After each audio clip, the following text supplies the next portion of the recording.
The first time we came here. Oh, Paimon remembers! Nahita's consciousness had been trapped by the doctor, but we followed the clues she left behind to help her.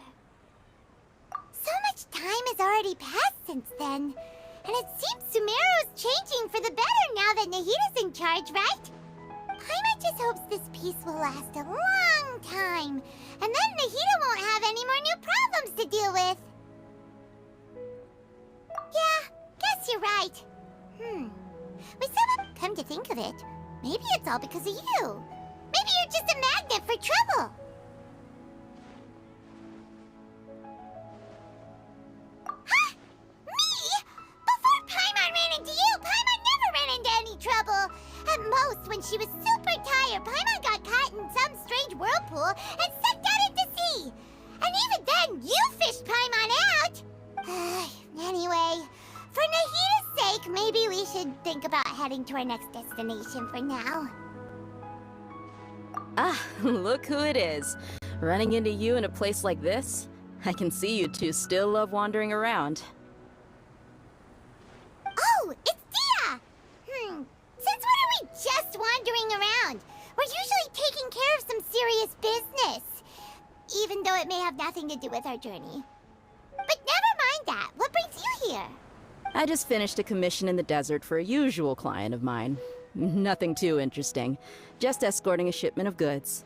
I'm on my way to report back. That's when I saw you two all the way over there, chatting away. What were you two talking about anyway? Huh? You serious? Can't say I saw that coming. But you are travelers after all. I guess you'd never stay for too long in one place.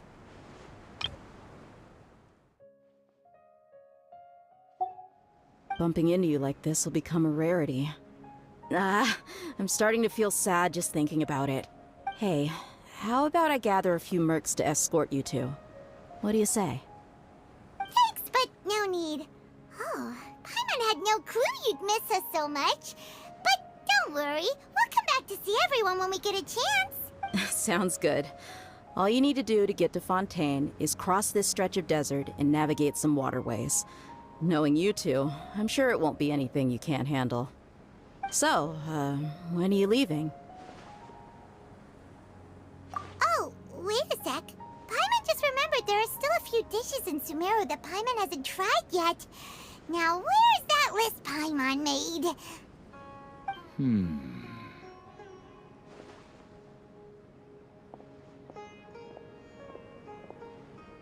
I see. Guess you won't be needing a going-away party or anything. It's sad enough to see you go like this. Though, now that I think about it, Sumeru wouldn't be what it is today without you. Seems true heroes always prefer leaving quietly. By the way, should we go say bye to Nahita? Oh, good point. Then there's no need to bother her in the real world. Then, I guess this is goodbye for now, Traveler in Paimon. Whether as a client or a friend, you're always welcome to come find me. Goodbye, Dia. Bye-bye, Sumeru.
all that sand and water, we finally made it! Oh, this must be Fontaine's port. Wow, everything looks so advanced in Fontaine. Paimon's heard that the industry here is extremely developed, and there are all kinds of unusual machines. Just seeing the sights as a tourist is nice, but maybe it would be better if we found something to do. What do you think? Good idea! Nahida gave us loads of useful information. Seeking out the Seven is probably still our best source for information at this point. Yeah, the more we can learn, the better. So, what do you think the Hydro Archon's like? Will we get along? Nahida said that she has a very unique personality, whatever that means. To learn about a nation's god, start with the nation's people. There seems to be some locals talking over there. Let's go see if we can join the party.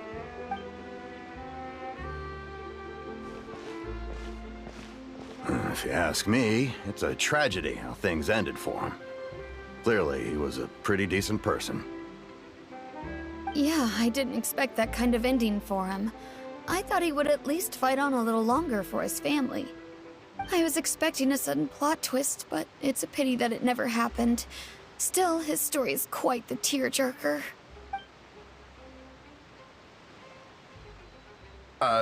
Excuse me. Can I help you two? I couldn't help but notice you standing here listening. Hi. We're travelers new to Fontaine, and we had something we wanted to ask, but you seemed to be really busy talking about some kind of play, so we didn't want to interrupt. Play? Oh, no. We're talking about something that really happened. In fact, it's a case that was just heard a few days ago. Really? Like, a real trial? But the way you were talking about it and the words you used just now made it sound like some kind of story. Well, good tales are often based on true stories, aren't they? And what you see in reality may also be someone deliberately putting on an act while harboring ulterior motives. Whether something is true or not simply isn't that important. The main thing is whether the story being acted out on the stage is splendid enough. Oh, but it looks like you're not from around here. You probably don't know that the Fontaine Court of Justice is called the Opera Epiclese, or more commonly known as just the Opera House. But, shouldn't court cases be treated a little more seriously than that? Not to question Fontaine's way of doing things. It's just that putting someone on trial is usually a very serious thing. No worries. Other visitors to Fontaine have wondered the same thing. You could say that we just don't want to waste the moving stories behind those cases. And as for your worries about whether the cases are treated with due reverence, we have the absolutely just and honorable Chief Justice Neuvillette, as well as the Oratrice Mécanique d'Analyse Cardinal, a machine created by the Archon. Between the machine and the Chief Justice, false charges and injustice are a thing of the past now. Oratrice? Is it some kind of machine, too? Oh, Paimon's curious. We should check it out if we get the chance. Wait, Paimon almost forgot to ask you our question. Do you know what we should do if we want to meet the Hydro Archon? Oh, that's easy. Just go to the Opera House. Lady Farina practically lives there. You could definitely say it's her biggest passion. I think what they mean is that they wish to speak with the Archon personally. In that case, I'm afraid it's going to be a tad more difficult. You'll have to make an appointment well in advance, and it'll depend on whether or not she has any time slots available. Huh. Is the Hydro Archon super busy taking care of official stuff? Wait, didn't you say that she's always at the Opera House? No. Lady Farina seldom takes an interest with the nation's affairs. The reason it's difficult to make an appointment is simply because she's incredibly popular. That's right. After all, she is the Archon. Though she may tend to get a little dramatic from time to time, people can't get enough of her. Huh. First time Paimon's ever heard of an Archon being described that way before. Wait! Paimon gets now! The Hydro Archon is kinda like a big celebrity here, right? Yeah, I suppose you could say that. Perhaps you could even say our mascot. Hang on. This is still Fontaine's Archon you're talking about. You should show some more respect. Yes, you're right. I guess I should at least try to be a little more respectful in front of visitors. Otherwise, I might get arrested and find myself face to face with Monsieur Neuvillette. Come on. Sure, there's a lot of laws here, but nobody's going to be arrested for saying something disrespectful about the Hydro Archon. Alright, I think we get it. Thank you! At least we now know that we can find the Hydro Archon at the Opera House. But who knows how long making an appointment will take? Guess we could have a look around the city in the meantime. Hey! What are you looking over there for? Huh. Maybe something's the matter. She isn't going to jump into the water, is she? Maybe we better go check on her.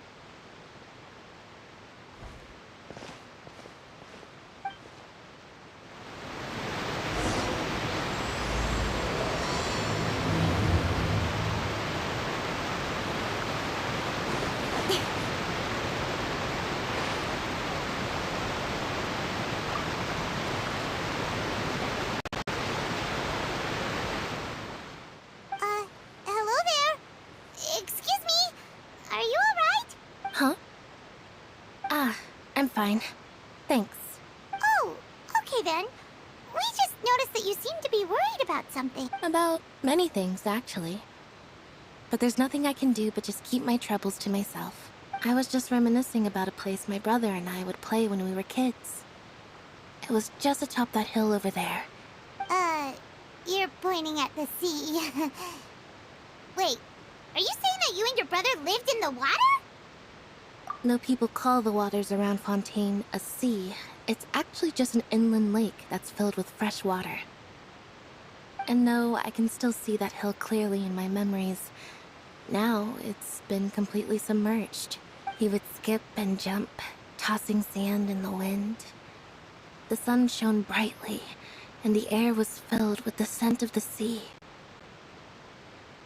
But now, the water is gradually swallowing our memories. It won't be long before it swallows us.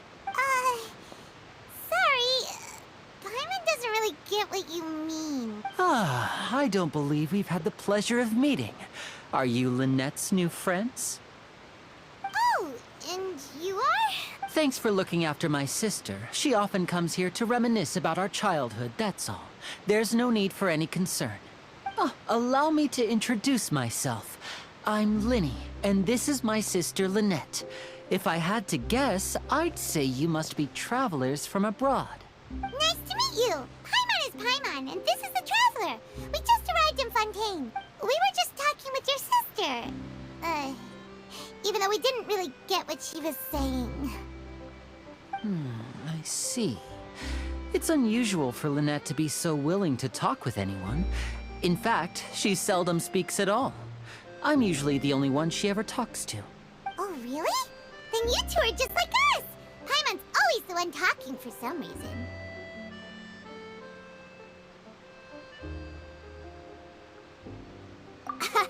So that's how you think it is? I also think my brother can be too talkative at times. Seems you were right, Paimon. We are quite similar. So, what did Lynette mean just now when she said that the water is engulfing your memories? And that it won't be long before it engulfs you too? Oh, that. It's from a prophecy that's been circulating in Fontaine for some time now. Well, I suppose prophecy isn't exactly the right word, because that implies a certain amount of uncertainty. There's no doubt about what's happening in Fontaine now. Where to begin?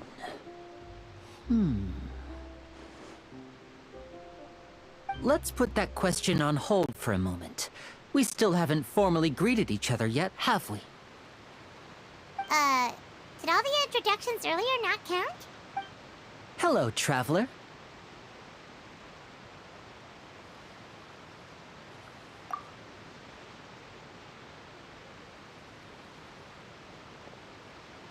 And hello, Paimon. Hey! Why didn't Paimon get a handshake? You're not poking fun at Paimon, are you? Please, don't take offense. Just consider it a sort of etiquette we have here in Fontaine when making new friends. You should remember it. It might prove useful. Oh, all right then. Well, Paimon's just happy to have a local friend now. By the way, we were just getting ready to go to the Opera House to meet the Hydro Archon. Would you be able to show us the way? So you're going to see Lady Farina? No problem at all. In fact, I was planning to go to the Opera House later myself. I'll gladly take you once I finish things here. Please, follow me.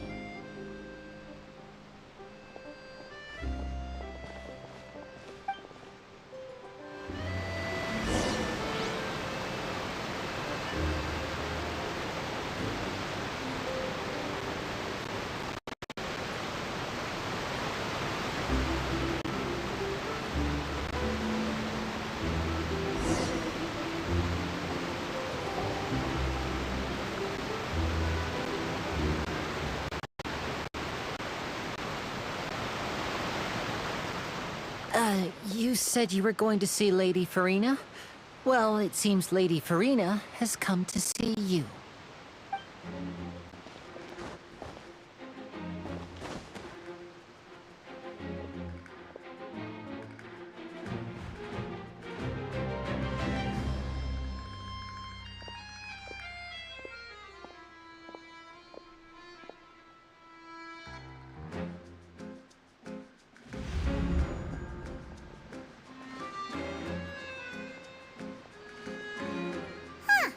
So, she's the Hydro Archon? But how did she know we were looking for her?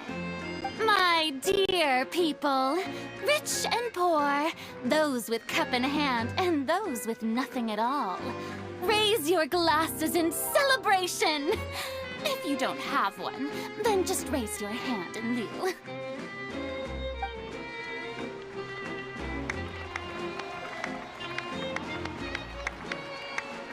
As you can all see, two unfamiliar travelers have arrived in our nation. Come, let us make a toast in honor of this traveler and his companion, who have journeyed here from distant lands. Is she talking about us?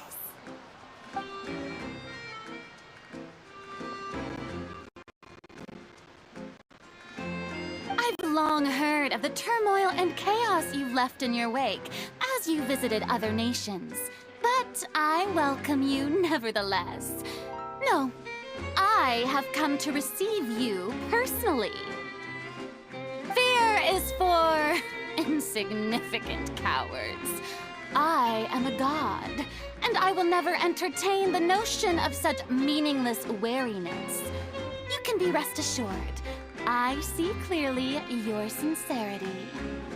Of course, seeking an audience with me is the most sensible thing to do. It will allow you to truly behold my power and witness my authority. Intelligent people always gather under the correct banner. I, Focalor, hereby welcome you to the nation of Hydro and acknowledge the value and significance of your trip. Now, you may rejoice in this. Yeah, Paimon still can't believe it. Feels like we've only been here for a few minutes. But the Hydro Archon's entrance was, how should Paimon describe it? A little over the top? Ahem. Miss Hydro Archon? How did you know we were coming? I see. As Outlanders, you inevitably lack even some of the most basic understanding. Don't forget that even the gods can be divided into the mediocre and the excellent. I suppose it's only natural for you to be awestruck by my abilities. You had best stop and consider. Do you really have the noble qualities and etiquette necessary to communicate with a god? All it takes is a flick of my finger for me to know everything about you. Whoa. Talk about sounding high and mighty. Oh? What's with these looks? Perhaps the welcoming ceremony still isn't enough? What else should I say then? Is she waiting for us to start talking? Wow, I didn't expect to see Lady Farina here. What a surprise! Wait, does this mean they're the legendary blonde traveler? How did I not notice before? Hey, what's all the commotion? Oh, is that Lady Farina? Is there some kind of drama going on? Of course. That's the blonde traveler. The one all those stories are about. Lady Farina came here to personally see him. Oh, I bet this is gonna be the duel of the century. Ooh, I've got to see this. I knew Lady Farina would never disappoint. Yes, but don't get too excited now. My dear believers and spectators alike tend to get quite rowdy, and despite the noise, I've come to tolerate all their ruckus. You may consider this my reward to all of you. I have determined that there will be an epic duel between myself and this traveler from another land, just as you were hoping to see. Now she wants to fight? Aren't we getting a little ahead of ourselves?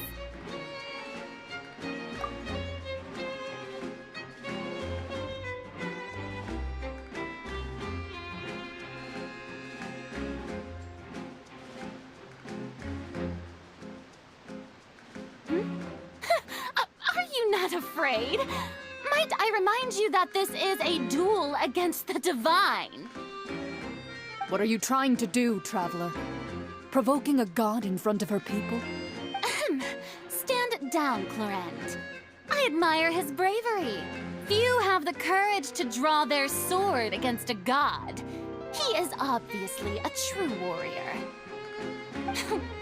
Unfortunately, people nowadays only crave to be thrilled, and a mere duel will not slake their thirst for excitement. Huh. Yeah, she's right. Just a duel wouldn't be all that interesting. On Araneus, criminals are always requesting duels to defend their honor. They're getting a bit old, to tell the truth. You see. Then, as the god of justice, I shall face this traveler in another kind of duel. A duel in court! Whoa, all right! Now that'll be worth seeing!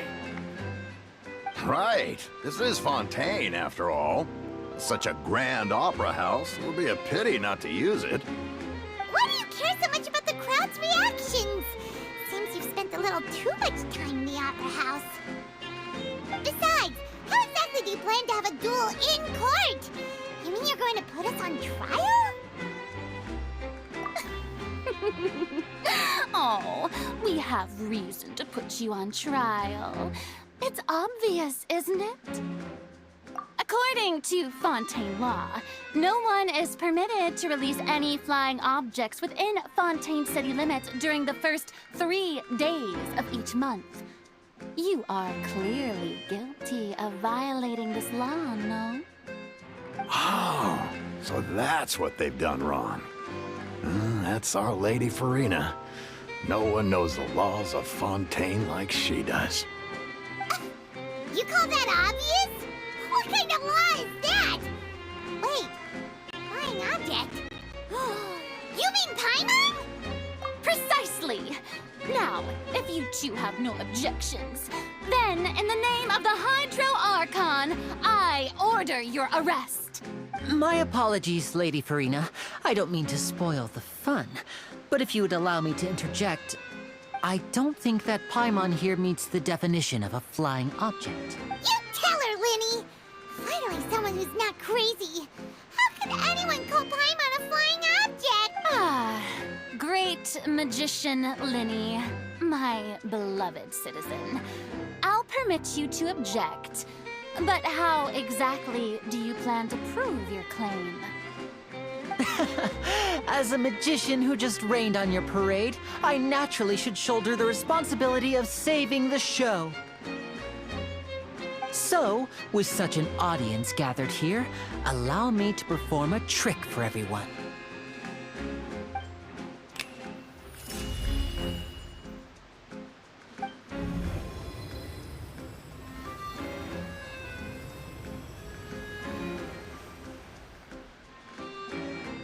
Ta-da! What's that on Paimon's back? Hey, when did Lenny do that?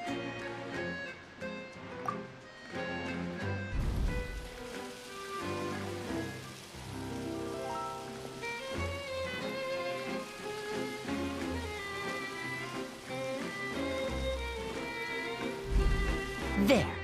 As you can all clearly see, Paimon should be classified as, well, something like a balloon. This rope has been in the Traveler's hand all along. It was just that no one could see it before. Huh? You call that magic? You've got to be joking. I thought it was pretty good. Nice one. Huh. I'm not sure what to think. It seems Lady Farina's charges no longer hold water.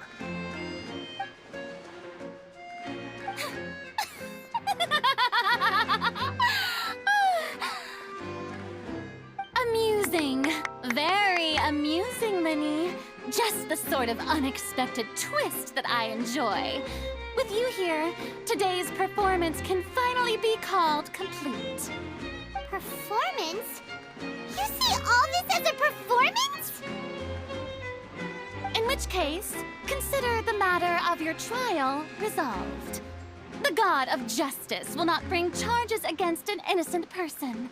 But when there are valid grounds, I will not only judge travelers from abroad, but even the gods of other lands. I look forward to seeing your upcoming performance at the Opera House, Mr. Linny and Miss Lynette. That's enough for now. Toodaloo!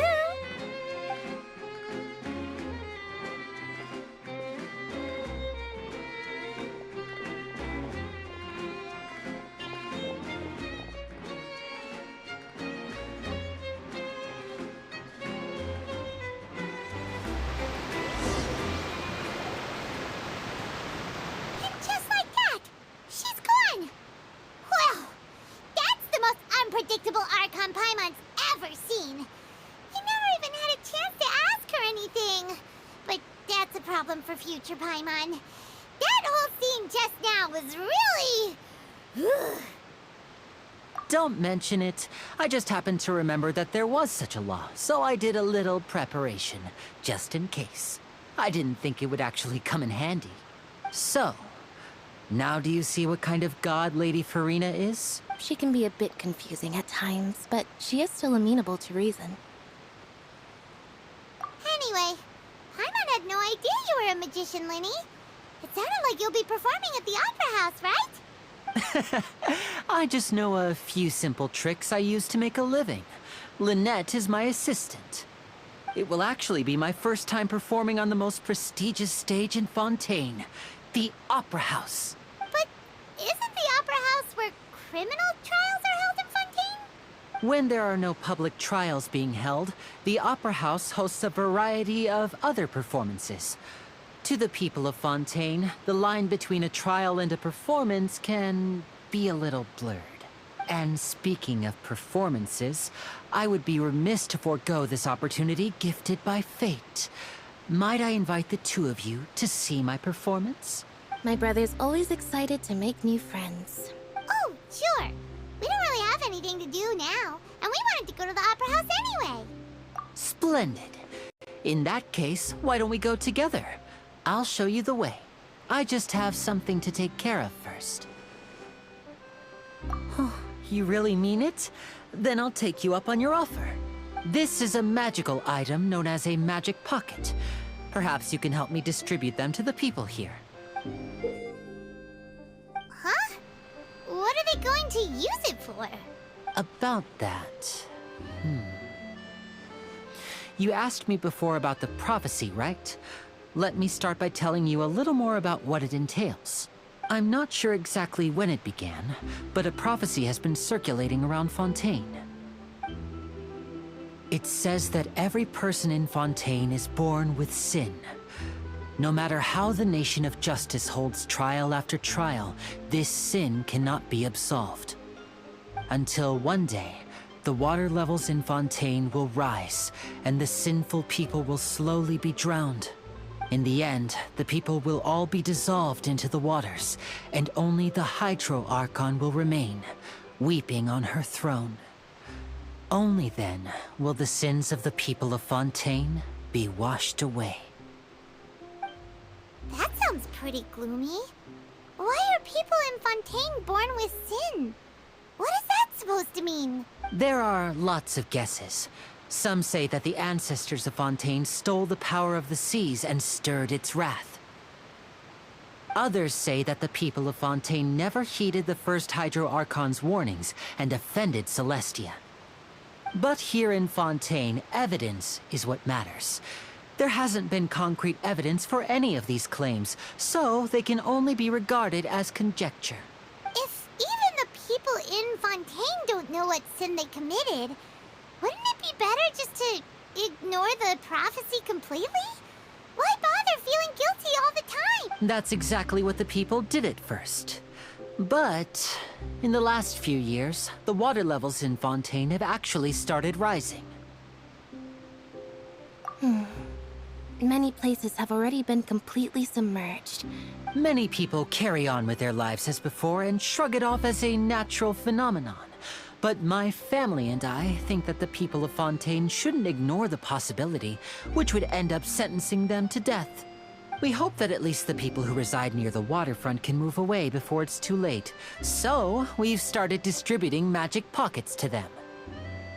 As a magical item, these magic pockets have astonishing capacity. I'm sure they will come in handy when people are moving their belongings. Oh, Paimon gets it!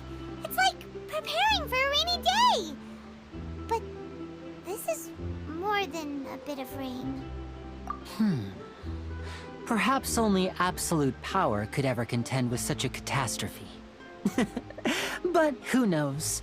We're just tiny specks in the grand scheme of things. Now, if you'd like to help, then please give these magic pockets to anyone nearby. Be sure to convince them to take it, regardless of what they say.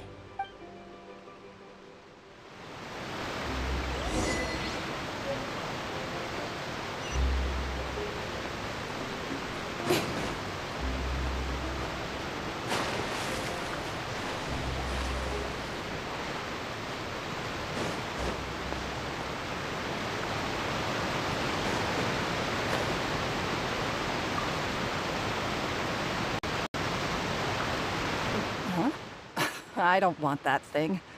Way I see it, if the prophecy's true, it's still gonna be a long time before the water can cover everything.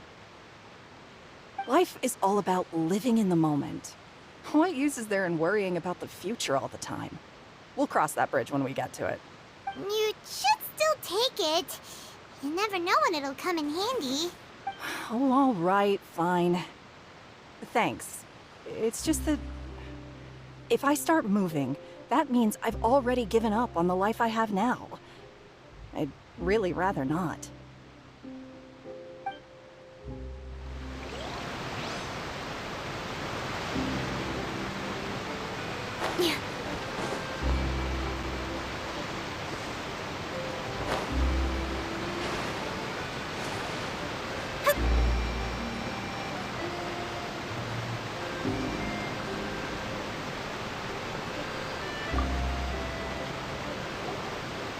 So you're the blonde traveler that everyone's been talking about. My apologies for not recognizing you earlier. Oh, a magic pocket? Seems you really thought of everything. I guess it's better to prepare for the worst and hope for the best. Thanks. Please, also thank the magician on my behalf when you get the chance.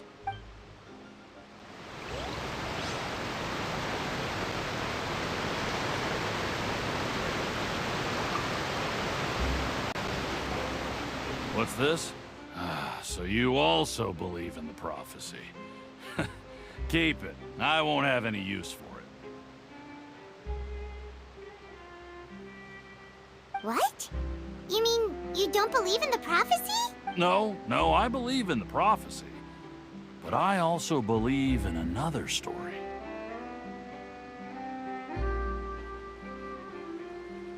The story says that people once lived in the ocean. They were one with the ocean and couldn't live apart from it.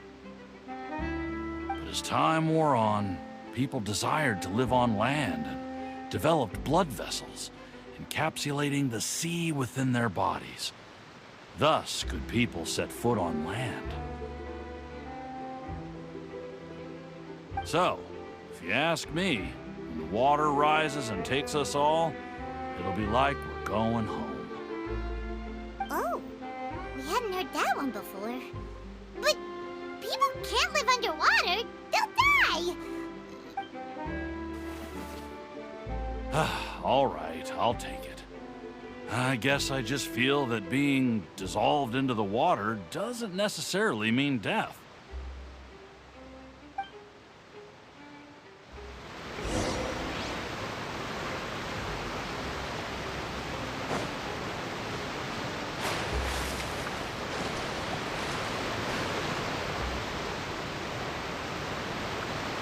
Oh? You already handed out all of the magic pockets? That was fast. So, what did people have to say? I bet you heard some, interesting opinions. Yes, but that will change once disaster strikes. I know they'll change their minds, so it's only right to help them prepare. Is there anything else you need to do before we leave? Yes, one last thing. I have the magic pockets made by a workshop in the court of Fontaine. Since we're out and about, I was thinking about bringing him some more materials. So, you want to collect materials? Just tell us what the materials look like and we'll help. Many hands make light work. Oh, that would be much appreciated. We'll need some romaritime flowers.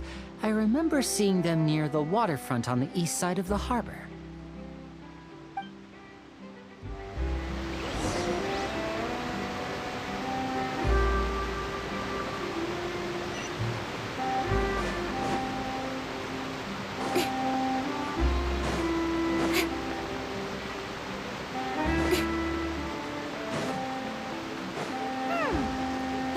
We have to use Hydro to collect romaritime flowers.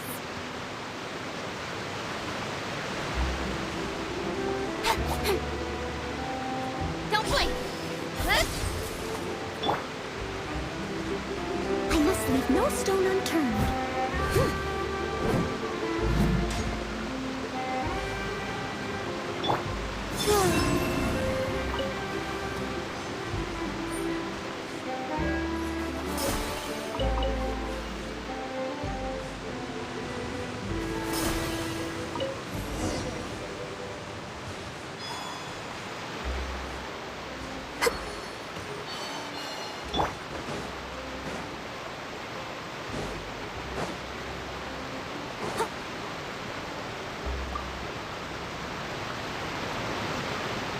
You made quick work of that. I can tell you're an experienced traveler. I've also finished collecting a few here. Maybe next time you'll feel like helping too, Lynette. No way. I'm in power-saving mode today. Otherwise, I fear I may not have any energy left for the performance at the Opera House. Fine. Though the performance is still a long way off. Now that we're finished here, we should get ready to head back to the Court of Fontaine. So, we're going to the Court of Fontaine before we head to the Opera House? Good. Paimon wants a tour of Fontaine's largest city and try...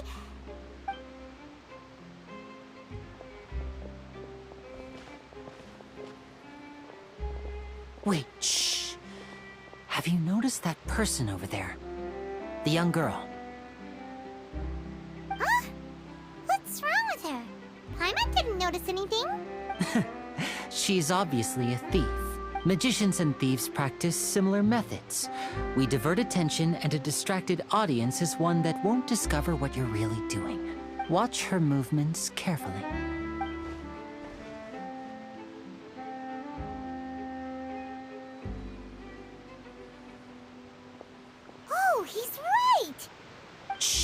Keep your voice down. We need to think of a way to catch her, but it seems she's very alert. Perhaps we should split up. You two can ride the lift over there and wait up top. I bet that'll be her escape route if she tries to run. All right, let's go.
This is the spot where Linny wanted us to wait. Oh, look! Isn't that her?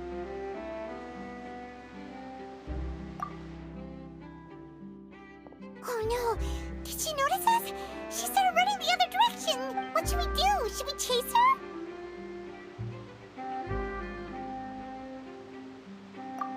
You're right. She might also be trying to lure us away. Nothing's happened for a while now. Paimon wonders if Linny caught the thief. Yeah, let's go.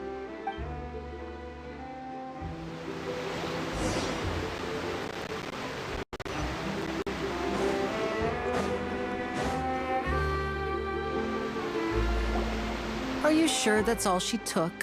You should check to make sure you're not missing anything else. No, that was all. Oh, I can't thank you enough. I didn't notice a thing earlier. Anyway, I should be going now. Thanks again. Oh, were you returning what the thief had stolen? That's right. Pity I wasn't able to catch her. She distracted me by dropping the thing she stole on the ground. By the time I looked back, she was already gone. I saw the general direction she went, but Linny twisted his ankle, and I needed to make sure he was okay. Oh, did you get hurt, Linny? I'll be all right. It's just a twisted ankle, that's all. In fact, it's feeling better already. If you want to play at being a hero, at least try not to get hurt doing it. Imagine what would happen if you managed to derail our performance as a result. You're right, you're right.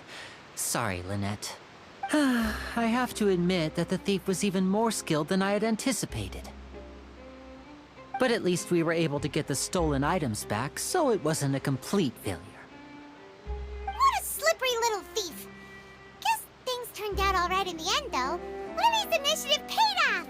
All right, let's put this little detour behind us. We should go to the Court of Fontaine now.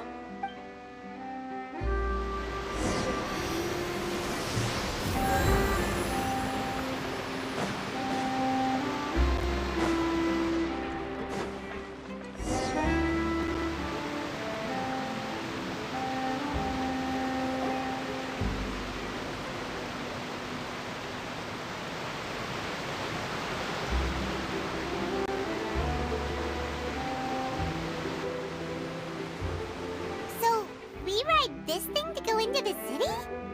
What an ingenious way to get around! People in Fontaine really know how to use water!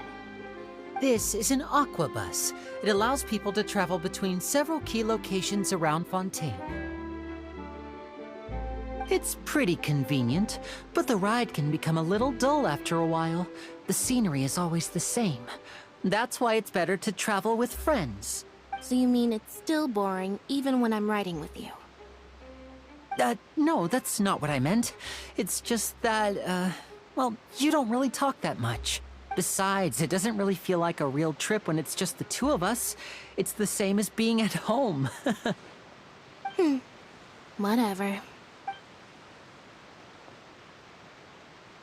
Guess that's what it's like to be an older brother.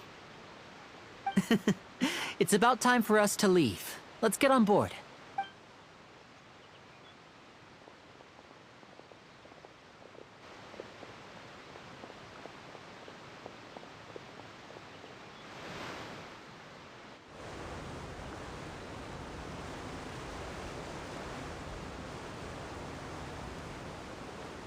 Oh, excuse me! Aren't you the great magician Linny? And his assistant Lynette? Hello. I don't believe we've...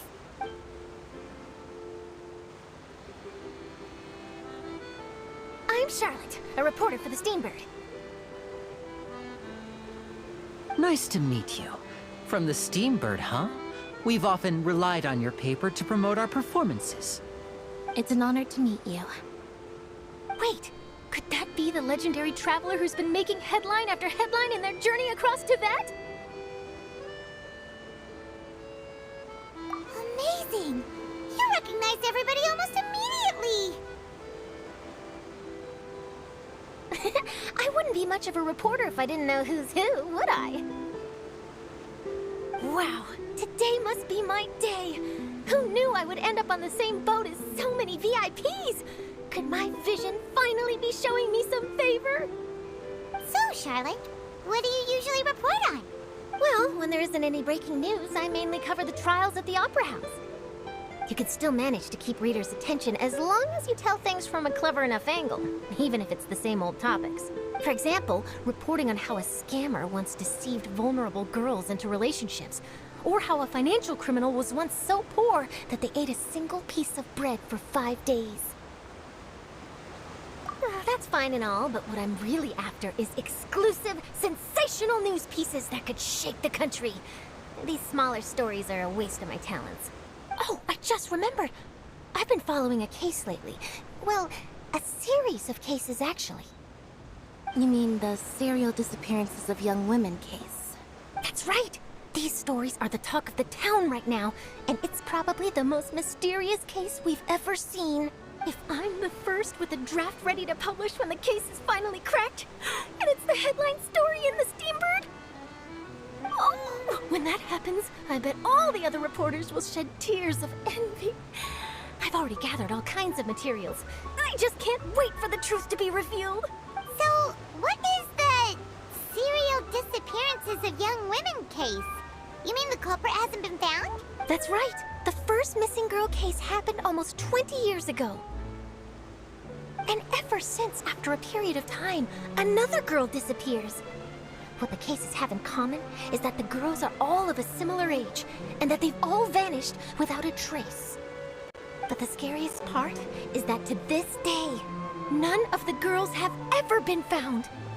Many suspects have been arrested over the years in connection with this case, but shortly after each arrest, another disappearance would always happen. Yes, it's possible. But either way, I believe that every case has some precise truth behind it, waiting to be exposed. Yes, I agree. And at the very least, the family of those missing girls deserves some sort of explanation. I just imagined for a second what I would do if Lynette were to suddenly disappear. I'd pay any price to get her back, and then find a way to track down the culprit. Please don't imagine that, Linny.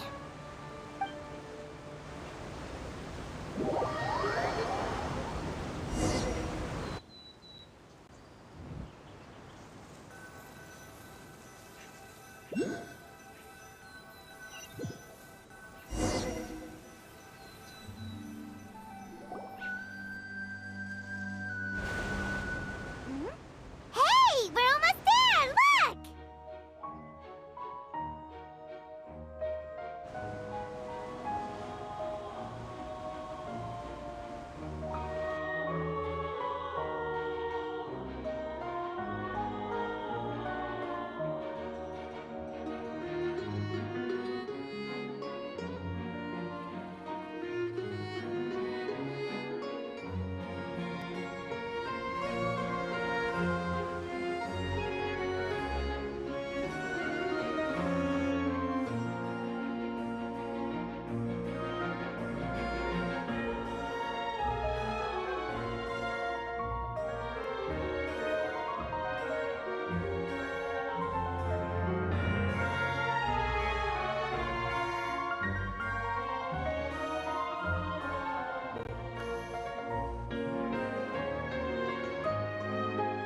Well, I really enjoyed chatting with you.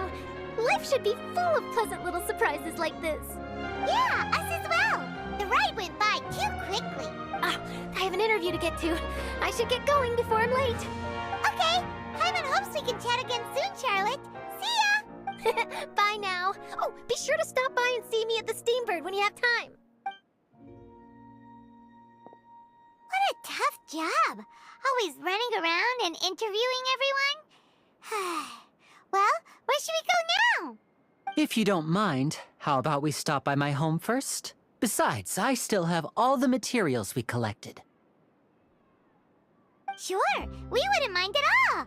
This city is so huge, Paimon wouldn't know where to start anyway.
This is our current abode.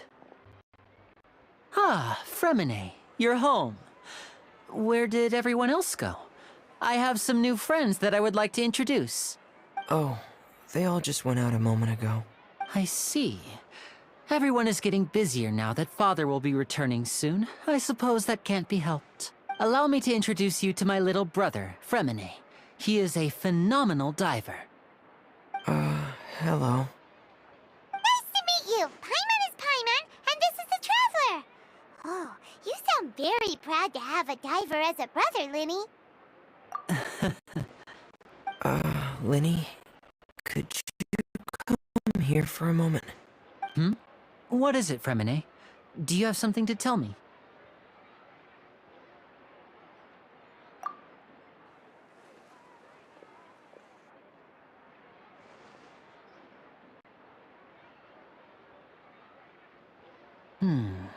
Okay, I see. Is everything all right? Oh, it's nothing. We were just discussing a little housework. Sorry for the interruption. Oh, before I forget, the Traveler and I collected more materials to make magic pockets. Were you able to get any, Fremine?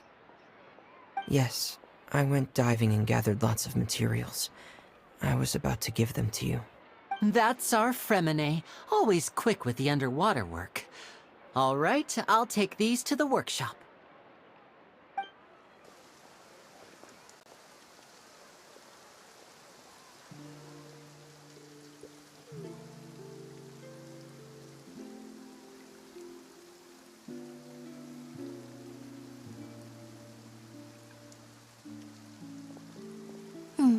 Looks like rain.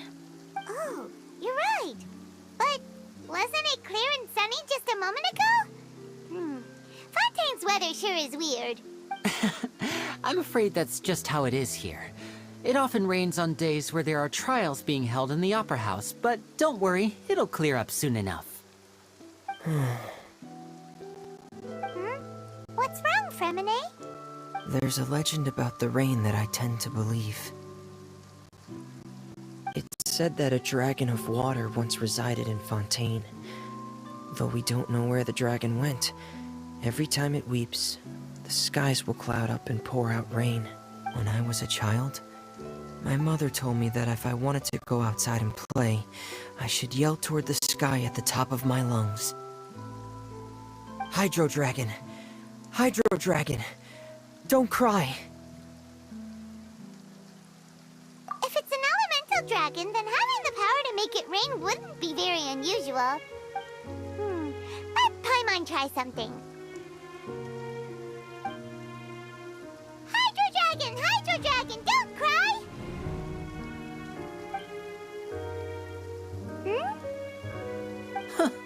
Doesn't seem to be of any use. It is just a legend after all. You know, you might be a more popular magician if you understood the concept of romanticism. Or could at least play along. Sorry. It might be because we've never met the Hydro Dragon. Perhaps it can't be comforted by the words of strangers.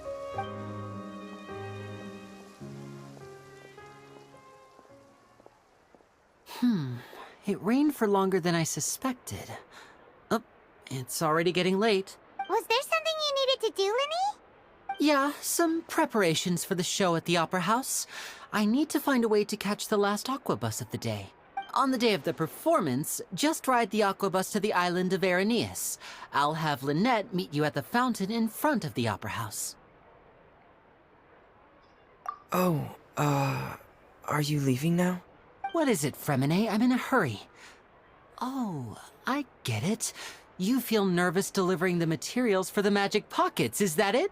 Perhaps we could trouble the Traveler to help us take these materials to the Beaumont workshop and deliver them to the owner there?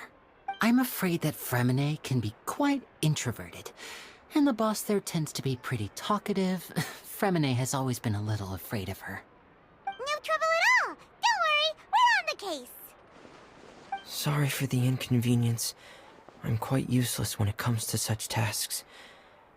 I don't think... Oh, no need! This will be a walk in the park for us!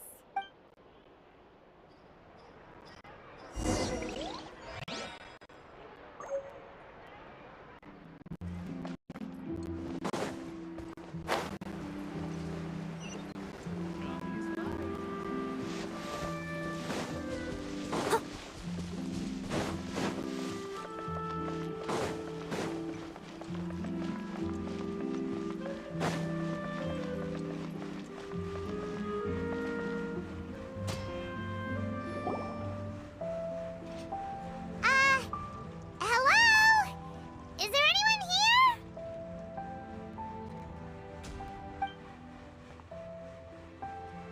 Oh, hello there. New customers? Looking to buy, or do you need something made? Or perhaps you're just looking for a chat with me. Oh no, we're just here to deliver some materials. Here they are. They're for making... Ah, these must be for magic pockets. I could tell right away. I've already made several orders worth now. No need. They've already prepaid several batches worth. When they told me what they'd be using them for, I even offered them a discount.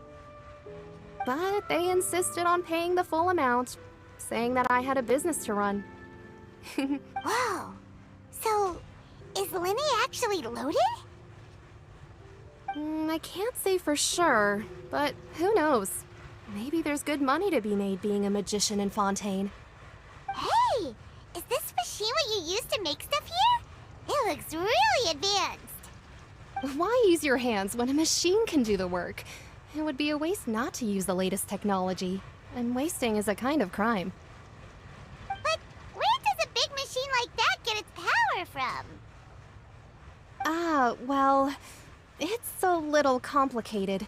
I'm not sure I can put it in layman's terms for you, but basically, everything we usually use here in the city is powered by indemnitium.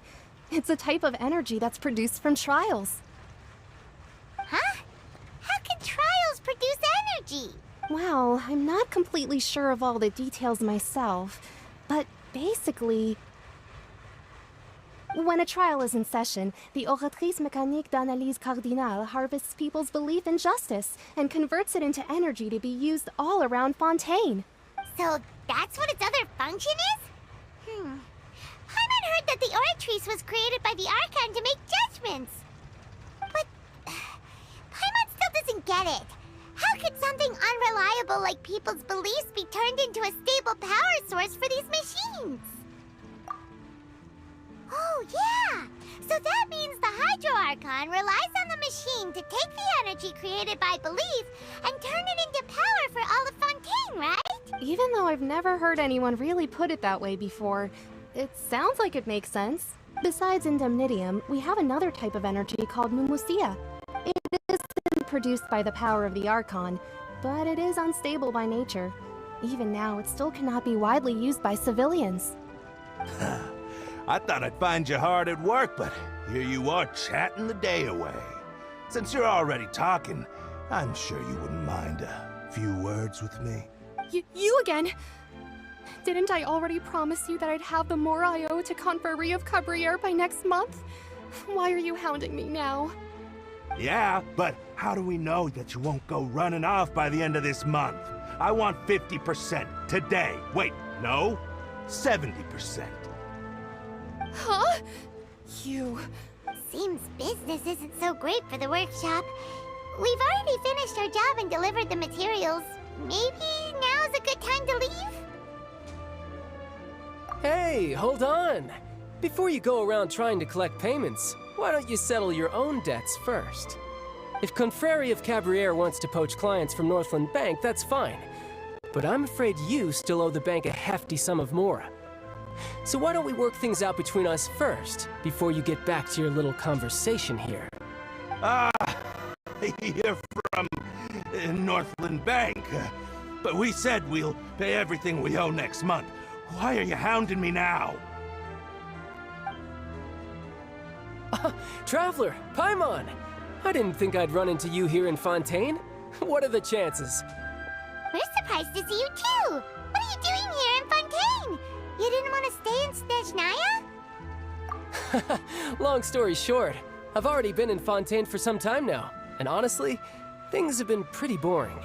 But it seems that fate brought our paths together today. Not only will I have some good friends here now, but ones who always seem to find trouble. Either way you look at it, it seems things are going to get a lot more interesting now.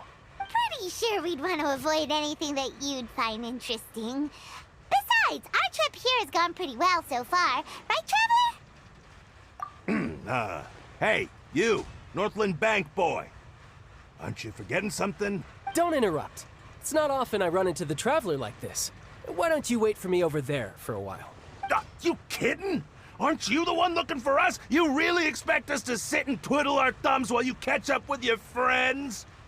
Listen to me, boy. If you want your mora, fine. Why don't you come and take it? Hey, I just said not to interrupt. Oh, by the way, Traveler, the last time I took Tonya and Tusser ice fishing, Tusser said... Hey! That's way over the line! All right, boys! Let's see who has to pay up now! Can you at least let me finish one sentence? Fine. Though the bank told me not to get rough with our clients. You're the ones who started it. This is an act of self-defense. You two will have to be my witnesses, okay? I'm sure this won't take long.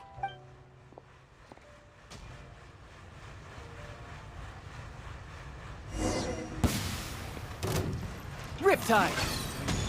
Ha! Da! Da! Ha! Ha!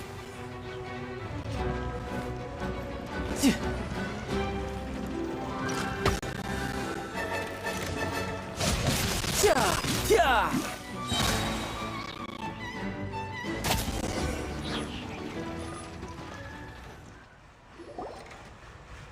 Oh, what's your deal, Brad? How are you so strong if you're just a staffer from Snezhnaya's Northland Bank? Wait, don't tell me you're... Oh, now you notice. It's a little late, don't you think? Just make sure you understand that you don't mess with Northland Bank. Got it?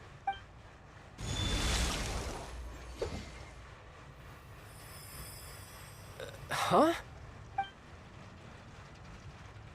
Now's my chance!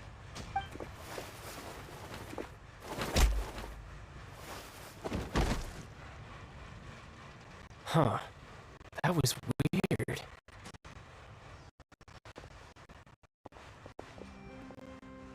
I'm not sure. It's as if I suddenly lost control of my hydro powers when I needed them. Maybe there's something wrong with my vision? Strange. How could that happen? First time Paimon's ever heard of someone losing control of their vision. Never mind. It doesn't matter. If I want to stay sharp, I shouldn't be relying too much on my vision anyway. Besides, I always have my delusion in case I need it. So what are you doing in Fontaine, child? And don't say it's work for Northland Bank. Well, I guess it's because I've been in a bad mood lately. Huh? What kind of reason is that? Wait, since when do you feel down about anything? I don't know. Maybe I still have a lot to learn about myself, but recently, there seems to be some sort of restless power stirring inside of me. And I don't know why, but every now and then I feel like I'm in a terrible mood. Maybe you losing control of your vision just now is connected with that power you're feeling inside. That is a possibility. I can't remember if I ever mentioned it before, but when I was 14, I fell into some unknown abyss. It was during that time I learned nearly all of my abilities. The one who took me under her wing and taught me was named Skirk. She was always quiet and very mysterious. Nobody knew where she came from or what she had been through, and she was always very strict when teaching me combat techniques. One time, I asked her why she was willing to take me on as an apprentice. From what I could make of her answer, it was because I had awakened it, and traces of it remained on me. She said that all my combat training would be useful in the future. But what is it? What did you awaken? She never explained that, but my guess is that it's related to a dream I saw when I had just fallen into that abyss. In my dream, I was in the deepest depths of the sea, and the boundless seabed was all around me. But in front of me appeared a whale that was so massive, I felt like... A whale? Oh, that sounds familiar! When we fought against you before, you summoned a huge whale that seemed to leap at us. Is that the one? That's just an abstract form of a whale that I create using my elemental powers. It takes that shape because the scene I dreamt of the whale has always been stuck in my mind. I'll never forget it. So you used the whale as inspiration for...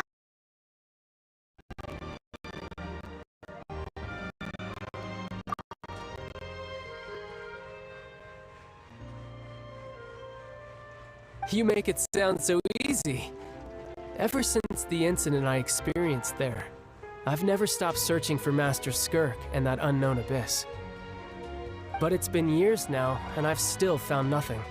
There isn't even a trace of the place where I remember falling into the abyss. Oh, it sounds like some kind of ghost story.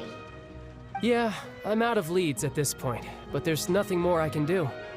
It seems that strange encounters in this world tend to be elusive like that. Oh, seems the time really flies when I'm talking with you. I just remembered I have somewhere else I need to be, so I should get going. What? More work for the Northland Bank? No, it's more of a personal appointment.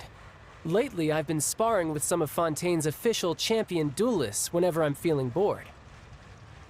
Official champion duelists? You mean it's their job to duel? Yep. In Fontaine, before a criminal goes to court, they're given one chance to defend their honor by requesting a duel with an official champion duelist. The champion duelists are all-powerful fighters selected from among the nation.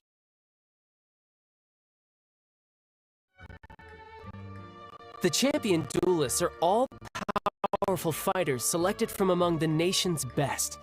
And the duel itself is a no-holds-barred fight with no specified stopping point. So engaging in such a duel is regarded as a symbol of defending your honor. If a criminal manages to win the duel, they'll be acquitted. But if they lose, they'll have no choice but to stand trial. And the worst-case scenario is that you're simply killed in the duel. Though it's rumored that Fontaine has a death penalty, from what I can tell, no one has ever been officially sentenced to death. So really, the only people who opt to duel are those who have suffered a grave injustice in being accused, or those who greatly value their honor. Otherwise, why gamble with your life? So, do many people actually get out of their trials by winning the duel? Apparently, it's exceedingly rare for anyone to actually win. Fontaine probably enacted this system as a way to show that the nation respects the honor of its citizens. Besides, none of the champion duelists are to be trifled with, which is exactly why I was itching to face them as soon as I got to Fontaine. Apparently, the one I'm meeting today, Clorinde, is the strongest of the champion duelists. I had been asking her for some time before she finally agreed to face me today. Well, that's child for ya. Paimon feels like we heard that name somewhere before. Clorinde. Huh. Oh, before I forget, I want you to have this. Huh? Your vision? You're seriously just giving it away? I'm just worried that it could become uncontrollable again. I'd be pretty upset if it got in the way of my duel, so I think I'll be better off without it for now. Besides, I just need you to hold on to it for a short while. I'll come retrieve it when I have some time later. Paimon knows what you're up to. You just want an excuse to come talk to us again, don't you? Whatever gave you that idea? I'll be in touch later. That sneaky guy. He said he's been feeling down lately, but he seemed the same as ever to Paimon. Well, since we don't have much to do for now, we might as well walk around and see the city before Lenny's performance.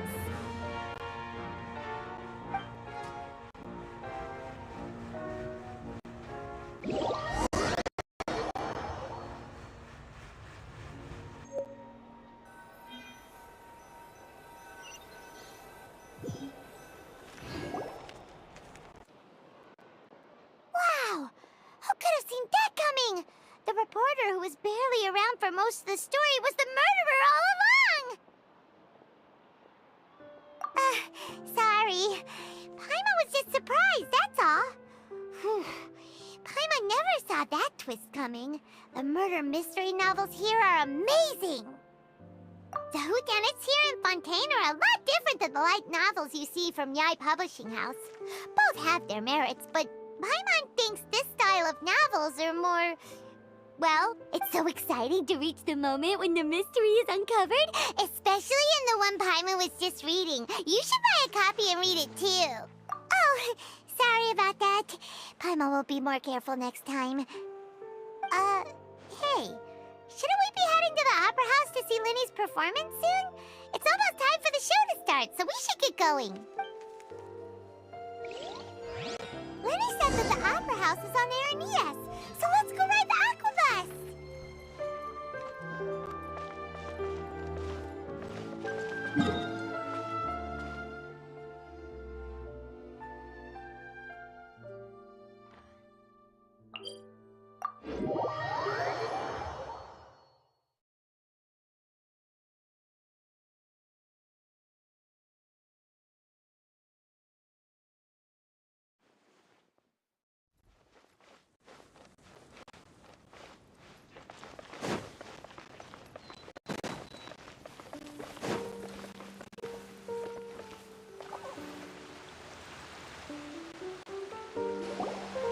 Whoa! Now this is fancy! The Opera Epiclese. What a place to hold a performance! No wonder Lenny and Lynette were looking forward to it. Huh. Looks like there's a lot of people standing around the fountain up ahead. Oh, Archon, please bless us with a bright and healthy child. We pray. I don't know why you always feel the need to ask so much. I'll be happy as long as our child is healthy and lives a peaceful life. I guess if they're our kid, then there's no doubt they'll turn out smart. Maybe this is one of the customs in Fontaine. There sure are a lot of couples here. Vache. What's wrong? Vache. Vache. No, Paimon didn't say anything. Are you hearing things? Welcome to the Fountain of Lucine. All the water flowing through Fontaine converges here. It's customary for newlyweds to come here and wish for children. Lynette! You scared Paimon! When did you get here? Lenny asked me to wait here for you, remember? Right. What do you mean? There are a lot of people here right now. Hey, you're not trying to scare Paimon, are you? Besides, it's the middle of the day. It's not the time for eerie things. I see. I might be able to tell you something that could help explain the voice you heard. In fact, you might not be imagining things at all. I suspect that what you heard is a result of your hypersensitivity to the hydro element. Others in my family have had similar experiences.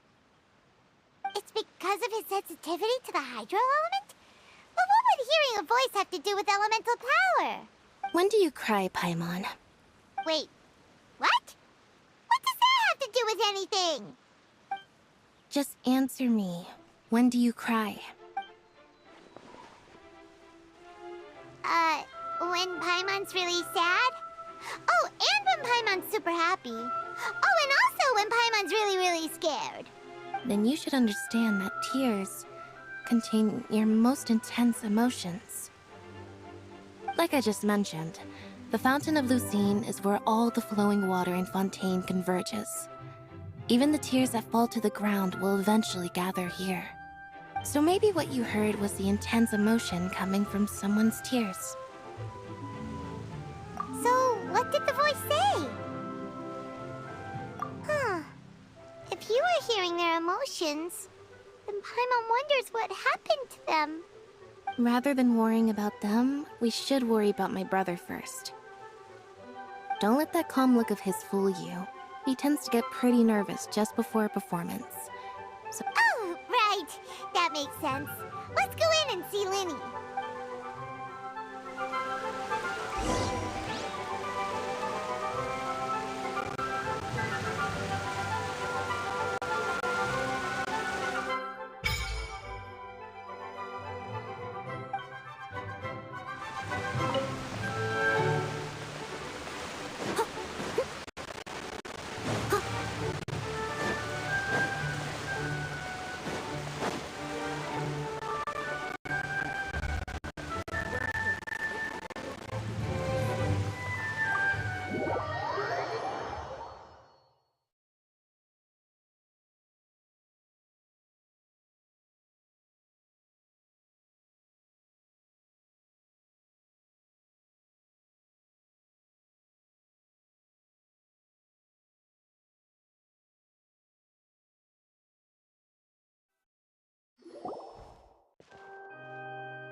Traveler and Paimon, good to see you. I knew you two would come. Are you kidding? We wouldn't miss it for the world. We've been looking forward to it. I can tell, judging by how early you've arrived. But you're actually right on time. The audience still hasn't started entering the venue yet, which means now is the perfect chance for us to take you to the best seats in the house. Wait just a moment.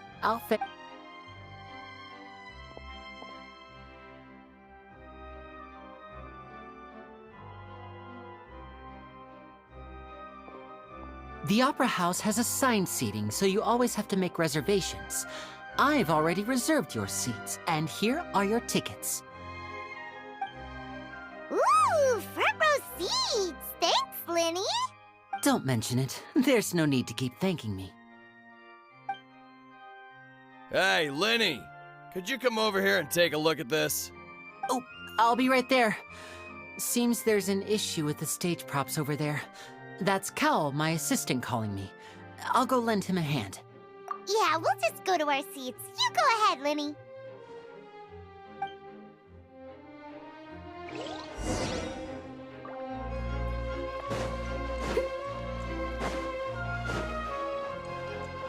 I'll catch up.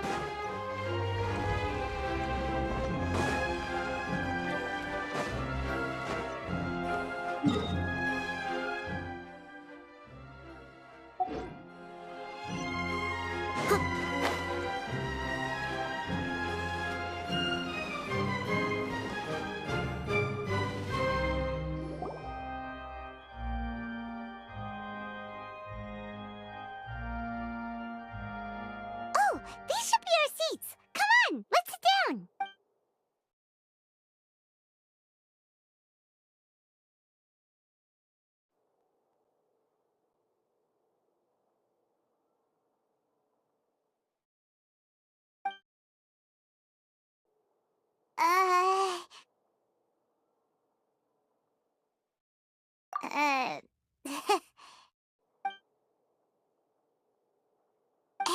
Traveler. Maybe we should strike up a conversation with the person next to us. Since we're sitting together and the rest of the place is practically empty still, it's kinda awkward if we don't say anything. Oh, you little... Of course you put this on Paimon! Excuse me, I did not realize you felt awkward. I am terribly sorry. I would be perfectly happy to chat with you if that is what you would like. Oh! So you heard all of that, did ya? Boy, you sure have good ears. Paimon thought she was keeping her voice down. Wait, that's not it. Paimon's sorry. Paimon's the one who was being rude, talking under her breath like that. So, let's talk, but, what should we talk about? Oh, Paimon's got it. You're also here early and sitting in the front. Are you a friend of Linny's, too? A friend, you say? Well, if Mr. Linney would like to be my friend, I would be more than happy to reciprocate. Oh, so you're not friends with Linny, then. Oh, this is getting more awkward by the second. Paimon nearly forgot to make her introduction. Nice to meet you. Paimon is Paimon, and this is the Traveler. We just arrived in Fontaine. It is an honor to meet you two. I have heard of your deeds across Tevat, and as required by proper etiquette, I will also introduce myself.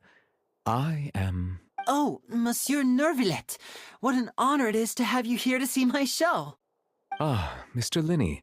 I should say it is in fact an honor for me to see your performance in person. Wait, Neuvillette? Could he be... I saw you all chatting just now, but it seems you still don't know who Monsieur Neuvillette is. Allow me to introduce you to Fontaine's Chief Justice. That seat is always reserved for him. It wouldn't be too much to say that he's the symbol of justice and honesty here in Fontaine. Whoa! Sorry for being so rude just now. Paimon had no idea you were such an important person. No offense taken. Being Chief Justice is merely what I do for work. Nearly every person has their usual reserved seat, so I'm not so special, really. And by the way, I should probably let you know, even though I would prefer not to, there's someone sitting up there in the VIP seats that has been striking a pose for quite a while now. I believe she is trying to give you a most elegant and impressive first impression. So I think you should take notice of her sooner rather than later, otherwise she may become flustered.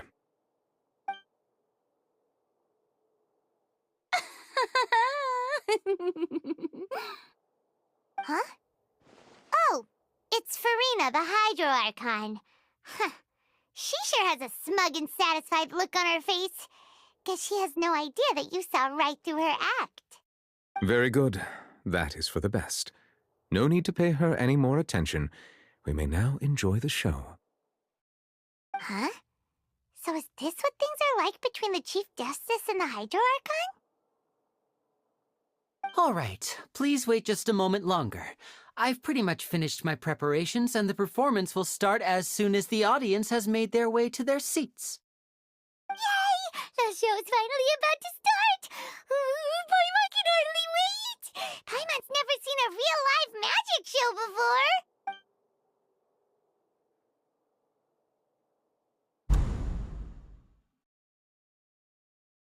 Oh! They're dimming the lights! The show must be starting!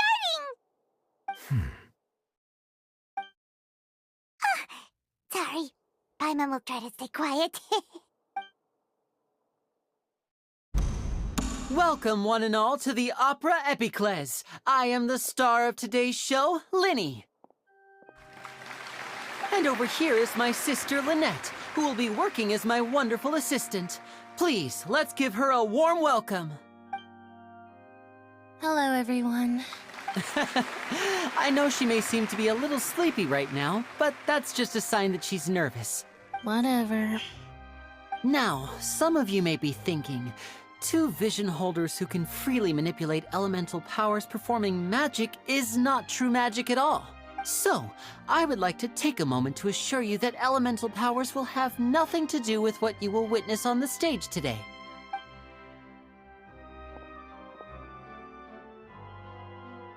Both Lynette and myself have removed our visions for the show. That way, even the gods won't be able to help us. Oh, good point. That's what makes the show real magic. Now, without further ado, let the show begin. Lynette will now exit the stage to make some preparations. I know you might miss her, but don't worry. She'll be coming right back on stage momentarily. Perhaps in an unexpected way. I'm sure she'll be stealing the spotlight soon enough. Oh, and before I forget, there's one more thing I should say. You never know what can happen in the blink of an eye.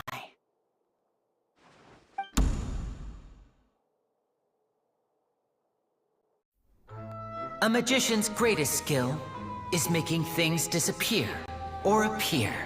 The possibilities are endless.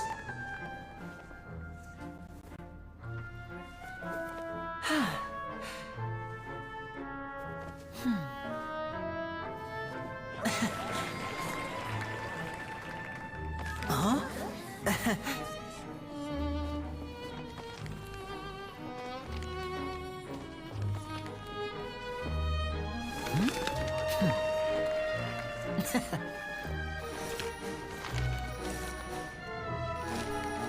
But this isn't what you came for. These little tricks, you've seen them all before. So it's time for something truly extraordinary, don't you think? This one's a little tricky.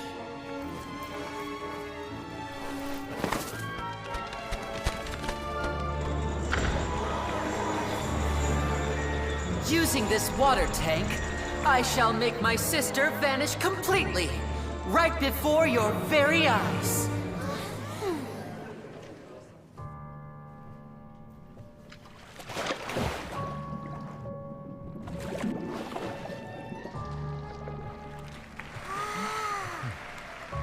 It's actually quite simple.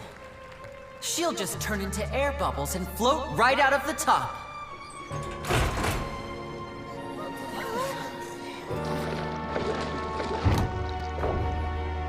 Oh no! I told them to check all the props carefully.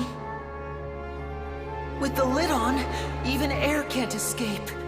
An amateur magician would be getting very nervous right around now. Luckily, it's me on stage, so let me show you what a true virtuoso can do.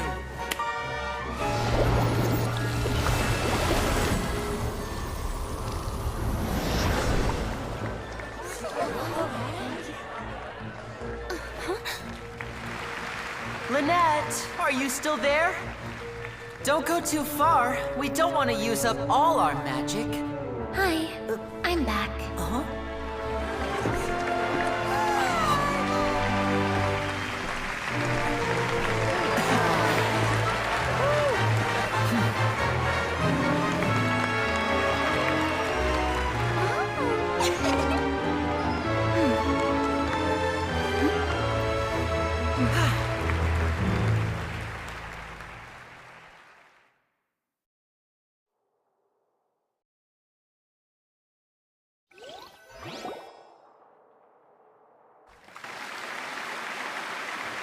Whoa!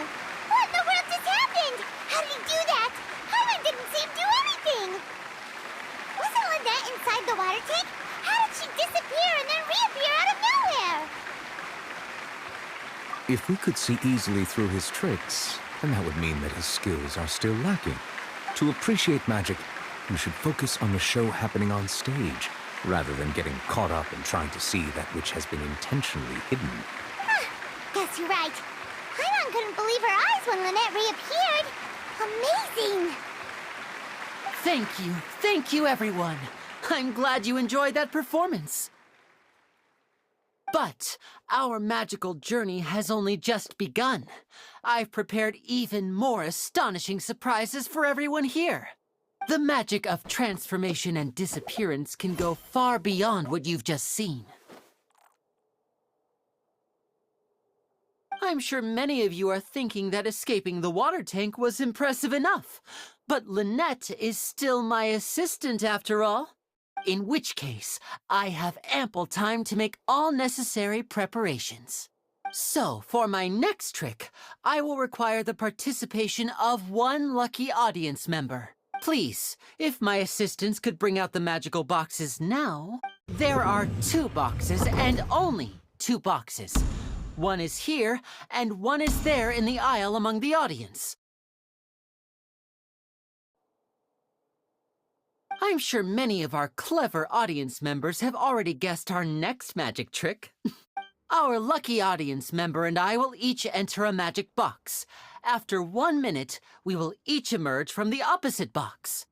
Now please, everyone pay very close attention to the box you see here.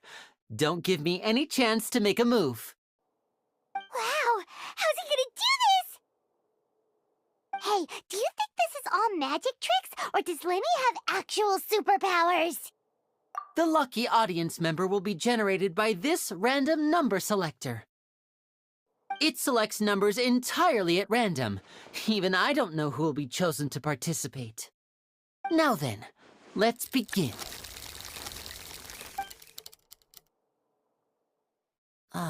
Let me see. Oh, row 7, seat 3. Congratulations! You now have the chance to experience magic firsthand for an entire minute. Please, come forward. My assistant will take you beside the magic box. I'm sorry, it might be a little cramped inside, but no need to feel nervous. We've carefully arranged everything for you to be as comfortable as possible. You don't need to do anything, but no matter what strange things may happen, don't come out of the box. If the magic is interrupted, who knows where you might end up? You might even find yourself in the Fortress of Meropide. Oh, okay. All right. Before I enter the magic box, there is one more thing I need to ask the audience to do. Could you all, like this, 60, 59, 58. Just keep counting down. You can go a little faster or slower if you like. I won't be able to see anything in the pitch black box, so I'll be relying on your voices to know when time is up. Oh, and no tricks now. If you quickly count from 60 in just 30 seconds, then I'll be in a tough spot. Ooh! Paimon kinda wants to count faster after hearing him say that!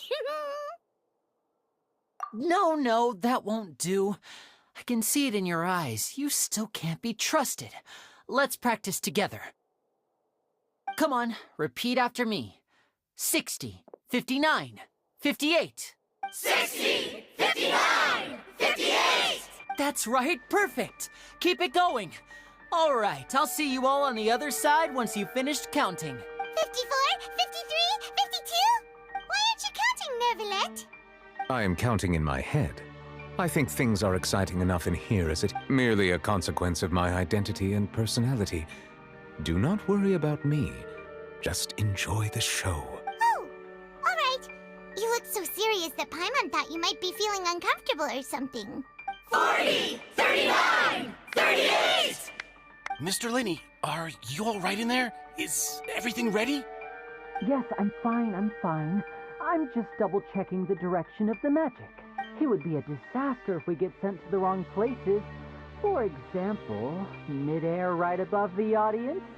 Even though he's saying that, Lenny doesn't seem nervous at all. Ah, what was that noise? Did you hear it too? Not sure. Anyway, it doesn't seem like anyone's worried about it. 25, 24, 23! What's wrong, Mr. Linney? I can still hear you moving in there. I seem to have accidentally knocked over a decoration. I'm trying to fix it, but it's pitch black in here. I can't tell left from right. Never mind the decorations. There's no time for that. The show is what's important. No, that's unacceptable. I want my show to be perfect. Don't worry, we still have 20 seconds. Hear them counting? 19, 18, 17! It seems things aren't quite going as planned. I apologize, everyone. It feels like you're all starting to count faster, but that's all right. I know it can be tiring to do such a long countdown. 10 seconds and change is still plenty of time. 10, Almost there now. Whew. Swapping two people is harder work than you might think. Even a master magician like me can't guarantee I'll get it right the first time. Hey, wait! Is this the back one? I can't tell. They both look the same inside. Huh? No, that's not it. I'll try again. 7! Hey, slow down! Honestly! 5! 4! 3! Whoops! That doesn't count! 0!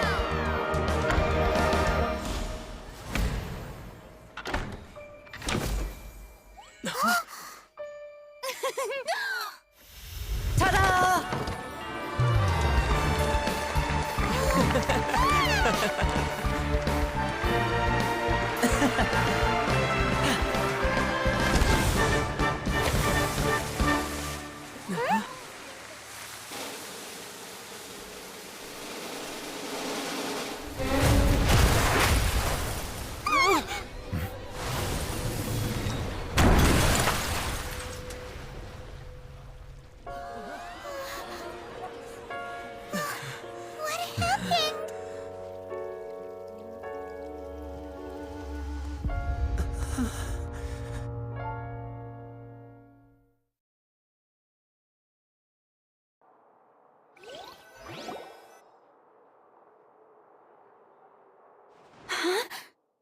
Is this part of the show?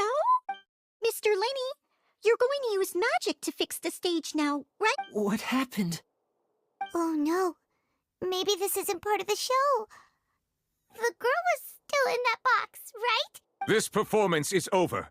Medical staff with me. Guards, secure the scene and detain all the performers. Seal the exits. No one is allowed... Yes, that's right. If this was just an accident, then we must investigate the cause. But if this was all part of some scheme, then those accountable will not escape the judgment of the God of Justice! No need to be alarmed, you two. We'll get to the bottom of this soon enough.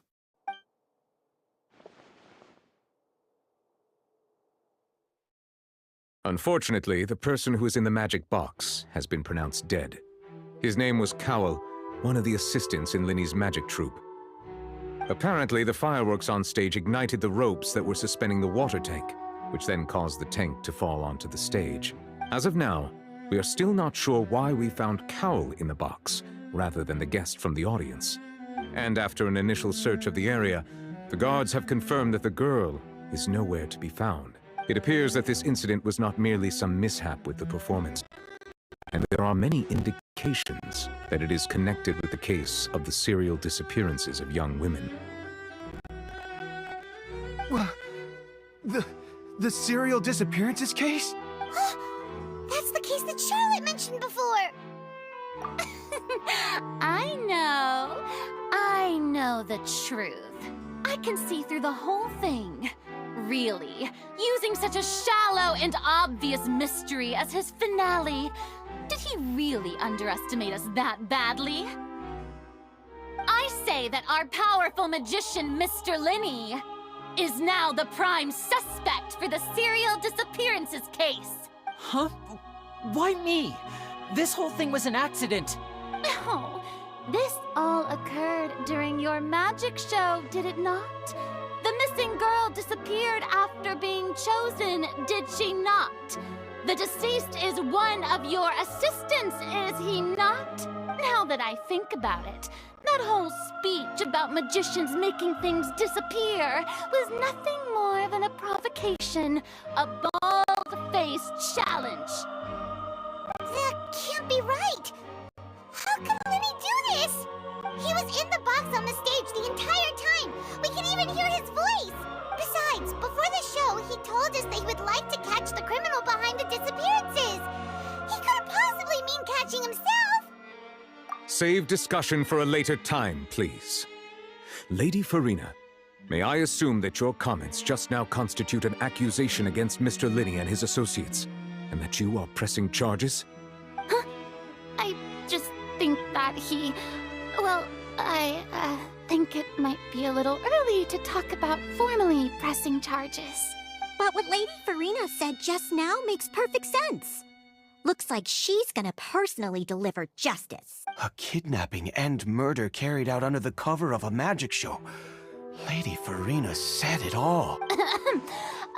I mean, of course, my dear people. But what excites me even more than the obvious truth before our eyes is the opponent I'll be facing. That's right.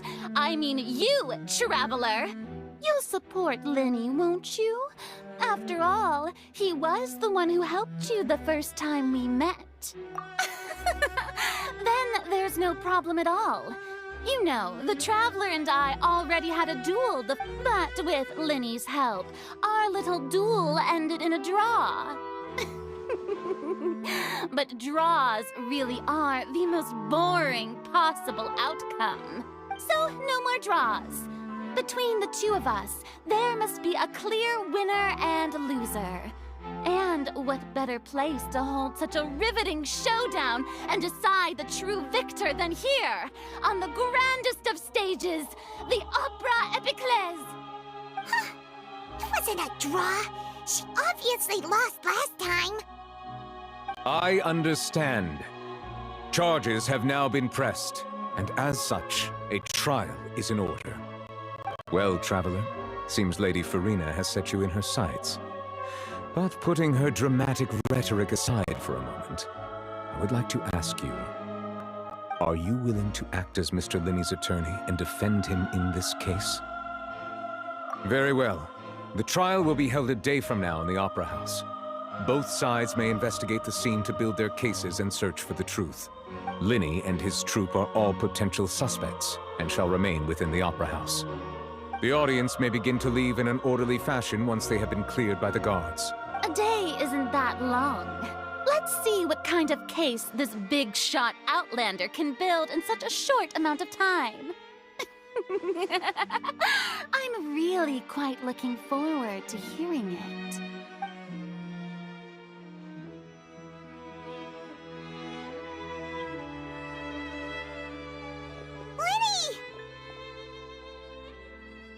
Sorry about everything that happened just now. Were you frightened? Of course! Who wouldn't be scared after witnessing an accident like that? Yeah, I'm a little shaken up myself. How could this happen? And poor Cal.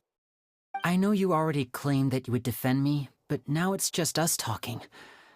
Tell me, do you think I could possibly be the murderer? Good to hear. Thank you so much for trusting me. I'm sure everyone sees me as the biggest suspect at this point. But, if you ask me, the whole thing is mysteries layered upon mysteries, such that all that's left is confusion. I don't know whether what happened there on the stage was purely an accident or not, and I don't know why poor Cal was in the box. As for how that girl chosen from the audience could suddenly disappear, I'm afraid I don't have any answers either. If someone tampered with my performance, then we need to figure out what they did. Even a skilled and knowledgeable magician like myself couldn't pull all that off in just 1 minute. Which is precisely why we need to investigate! As this book says, the impossible could not have happened. Whatever happened must have been that which is possible. Paimon bought them when we were reading at the bookshop in the city earlier. Pretty cool, huh? Don't worry, Paimon used her own savings to buy them. It wasn't from our travel funds. I think they look cute on you, Paimon. You have good taste, Lynette! That's the right attitude. Feeling depressed isn't going to help me now. I need to get back to my normal self. But with the guards watching our every move, it's going to be especially difficult for Lynette and I to prove our own innocence. Good thing you agreed to be our attorneys. Thanks for that. We'll be counting on you. Yes, thank you so much. Yeah, just leave it to us. Oh, since we're going to start investigating, Paimon has a question first. Where did Lynette go during the performance? Ah, well, I'm afraid that would involve some of our essential trade secrets as magicians. The secrets behind our magic are past saving, Linny. I suppose you're right. The truth behind our tricks is going to be important evidence that will be weighted during the trial. 'Tis truly a pity. As a magician, our magic show is a work of art. We've poured countless hours and spared no effort in perfecting it. But if revealing our secrets will help you uncover the truth behind what happened, then it will be well worth it. We should go somewhere else if we're going to discuss our magic tricks.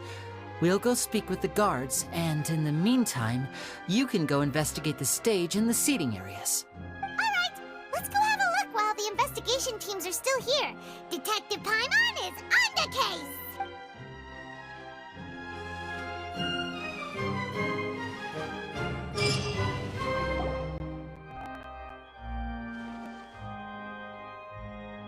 Hello, officer. How's the investigation going? I see. You must be the traveler that Lady Farina mentioned. Listen, I'll be perfectly honest with you. I'd avoid getting mixed up in this whirlpool of a mess if I were you. Huh? What do you mean? Come with me and you'll see. The deceased is one of Linny's assistants, named Cal. Even though he hadn't joined the troupe long, he was hardworking and everyone generally liked him.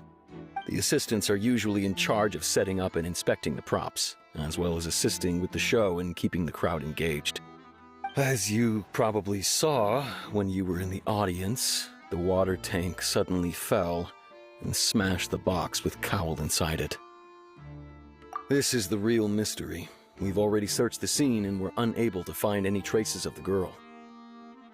However, if you look carefully, the box was positioned directly under the water tank. The ropes holding the tank were then burned by the pyrotechnics on stage, causing them to snap. All these factors lining up so perfectly makes it hard to see this as a mere accident. If anything, the more logical explanation is that the whole incident was intentionally planned, and Linny is the most likely person to have access to all these areas. But he doesn't have a motive! Are you both good friends of his? Well, you can't say we're good friends, but we've known each other for a little while. So in just a short time, he was not only able to win your trust, but even convince you to act as his attorneys. I know there's no such thing as magic. The real trick of a magician is holding the audience in the palm of their hand. I've seen a lot of cases, and I can tell you that people are the least reliable kind of evidence.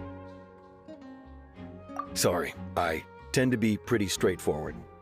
Just know that I'm warning you for your own good. Anyway, you may investigate the scene of the crime yourselves if you're curious. Who knows, maybe you'll be able to come up with some new evidence.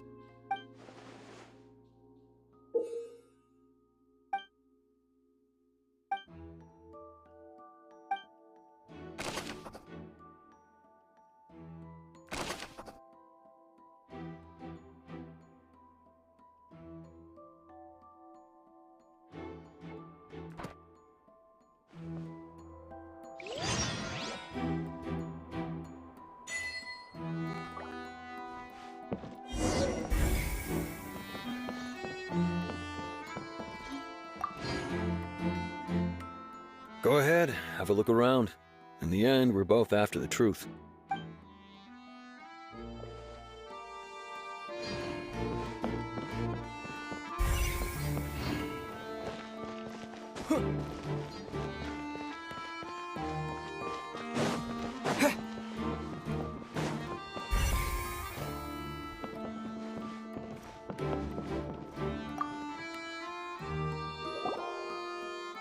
The investigation team has some new findings.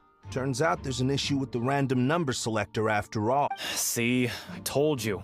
What if the machine picked some big guy's seat? You think the murderer would have still made his move then? Sorry to interrupt, but we're helping Linny and Lynette with their side of the investigation. What were you saying about the number selector? There's something wrong with it? You're trying to help them? That'll be a tall order. Linny used the machine to pick a random member of the audience during his performance, right? The lucky girl that later disappeared. Well, we thought there might be a serious problem with the machine, so we had it taken away for further inspection. It turns out that the seat number it picked wasn't random at all. The machine picks that same number every time. I'm sure you already know that you have to make a reservation in advance to get a seat, regardless of whether it's a trial or some performance. In other words, Linny knew who would be sitting where from the very beginning. That much checks out. Linny reserved our seats for us, too. Bet you see why I was saying it'd be tough to make a case for Linny. Even though it's bad for Linny's case, Paimon had better write it down.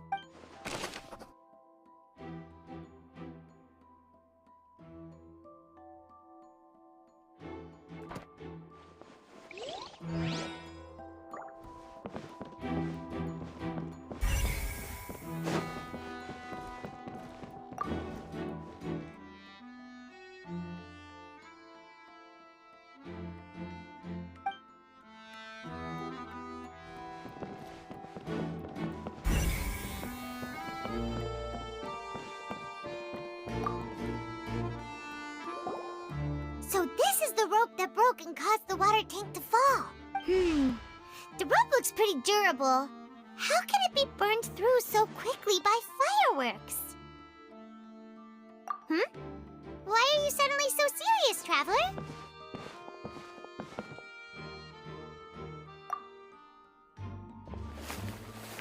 Whoa. Look! This bit is made from different material! Most of it was burned away, but there's still a little bit of it left. So if a rope meant to hold something was made with that kind of material in it, then that means... Wait! Paimon should write all this down! Let's take notes!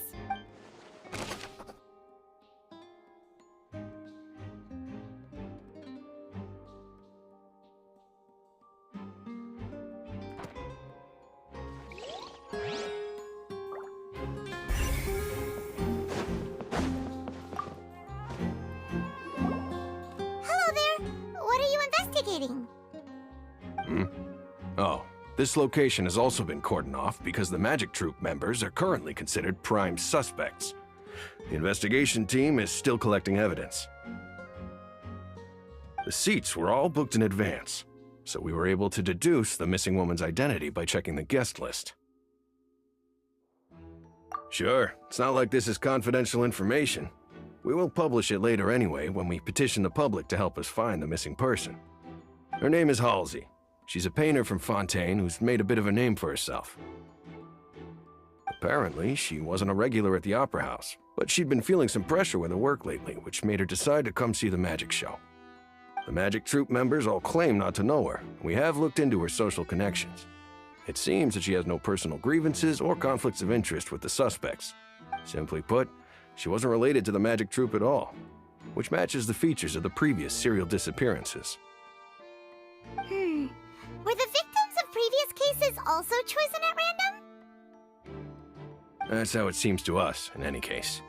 Apart from the fact that they were all young women of around the same age range, there really weren't any other connections between them.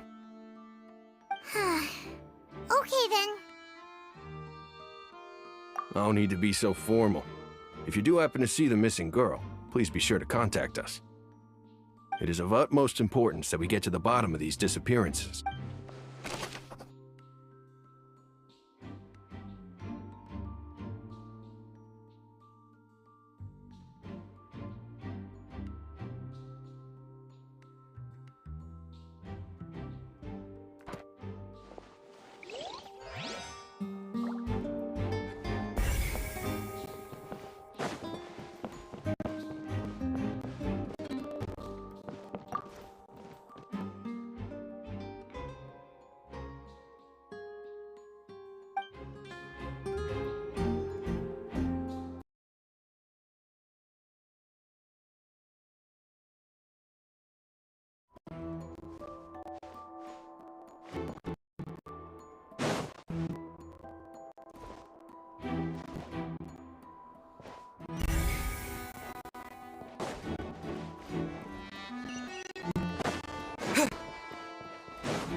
This rope was obviously tampered with. People needed to Why would it be him? Gosh, no wonder the serial disappearances never got solved.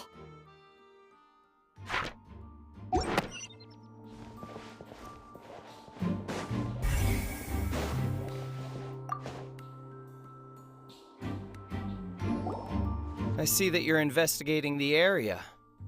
Well, it just so if you find any new and interesting leads, be sure to share them with me, all right? We don't have too many thoughts yet. Then why don't I tell you my hypothesis first? The way I see it. And I'll start it with that loud thud. The thud?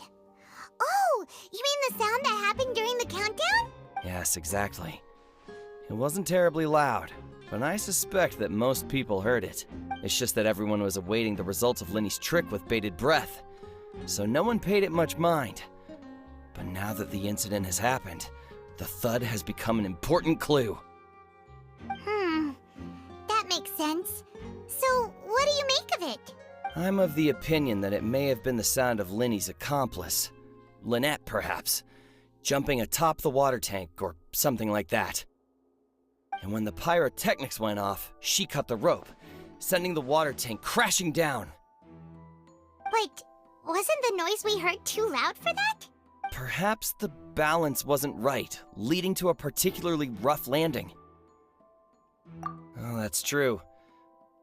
That does remind Paimon, though. What was with that sound?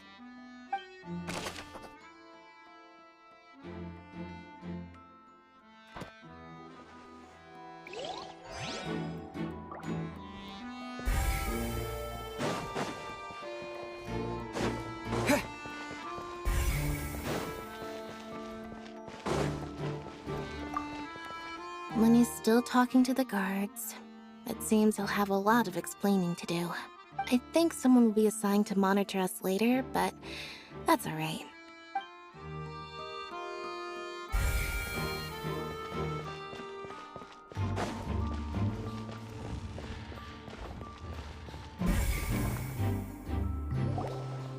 Hey, you!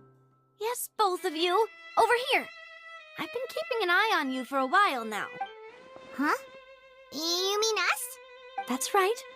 If I'm not mistaken, you're also among those who wish to cut down the thorns and pursue the truth. No? And by the looks of it, you're not from Fontaine. Well, you're right on the more about that one, but who are you?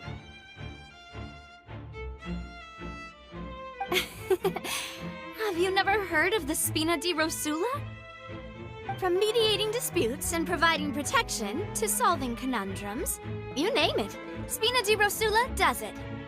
And I, Navia, have the honor of being its renowned president.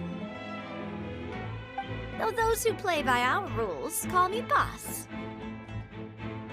I'm Silver, her attendant. Pleased to meet you. And I'm Melus. Demoiselle's various daily needs and affairs are under my purview. Huh? Boss? Demoiselle? What gives with the names? Well, I am the second generation president. Melus and the others are still used to my previous title. My apologies, Demoiselle. Should you prefer, boss, I will endeavor to use that instead. No need. You don't have to call me boss. Just Navia is fine. Okay, if you say so. Not that we're members of Spina di Rosula anyway. All merely trifling details. Never mind. Now, back to the situation at hand. That's right. I've always kept an eye on the serial disappearance cases. My interest stems from a matter back from my father's time. Judging from the look of things, I find Linny an unlikely mastermind. Really? We think so too! That's why we're looking for clues now. But how did you come to that conclusion? Intuition, naturally. My unparalleled intuition. Noirceur was quick to point the finger at Linny without any decisive evidence whatsoever, wasn't she? But that's not uncommon for her. If you remember, the Justice had to interrupt her and ask if she was pressing charges just to keep her from getting carried away. Anyway, a trial begins the moment someone levels charges. And, of course, there was no way Farina was going to back down in that situation. Sounds more like you just don't trust the Hydro Archon. Well, what's your opinion? I must admit that she can be interesting at times, but liking her doesn't mean that I'll blindly agree with her. All right, I've answered your question. Now, it's time you answer mine. Wait a minute, did that answer count? Well, I say it does. But don't worry, you won't hear any pointless questions from me. In your opinion, do you think it's right to treat a trial like it's an opera? Well? And why would that be?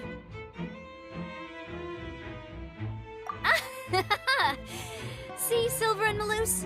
I told you they'd be different. Most astute of you, Demoiselle. I, too, think that the Traveler's response was most excellent. No matter how wonderful the script or how fervent the audience's expectations may be, the trials that go on stage here must be based in fact. And if that can be done, boss, then... All right, that's quite enough, Maloose. Anyway, I like your answer. You pass with flying colors. Now, I need to make some preparations, following which our joint investigation shall commence. You two shall be my assistants. Wait! Since when did we become assistants? Oh, well, I can be the assistant, sure. Or your companion, if you like. I'm really not that fussy. That's more like it. Far be it from me to brag, but I believe that Demoiselle's intuition will be instrumental in uncovering the truth. You wish to save a friend from false accusations, and we wish to unravel the disappearances. In this sense, our goals are aligned. You have a point. You're quite the talker, aren't you, mister? And what about you over there? What do you think? You seem like you've got something on your mind. I have nothing to add. Oh, alrighty then. We'll be making some preparations first. Just be sure to let us know if they start revealing Lenny's tricks.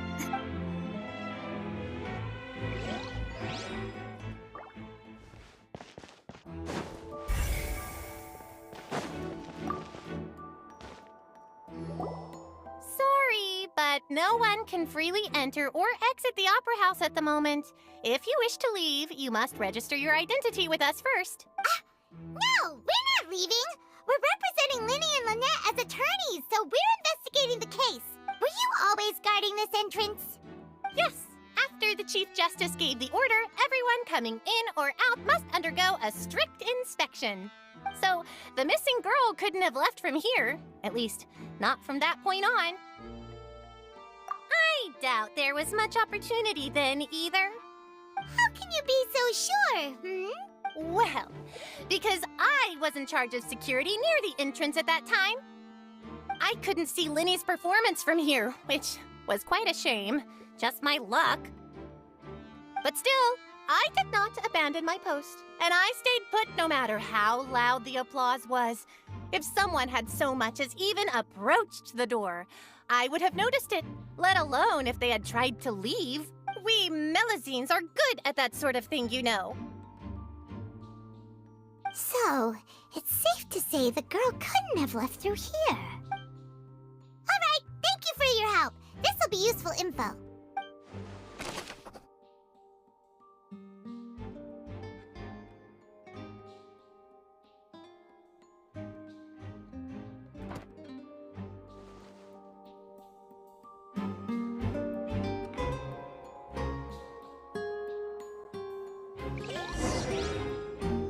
Checked everything of note here at the performance venue.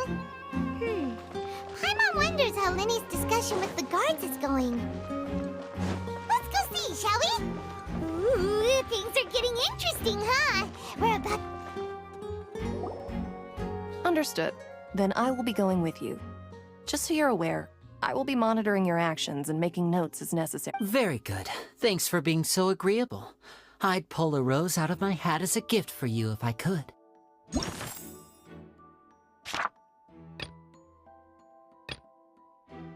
You may spare the pleasantries. I'm just doing my job. You've arrived. Who's this? Me? I'm Spina di Rosula's guardian angel. If you've got a problem, I've got the firepower. Sorry, I got a little carried away there. Call me Navia.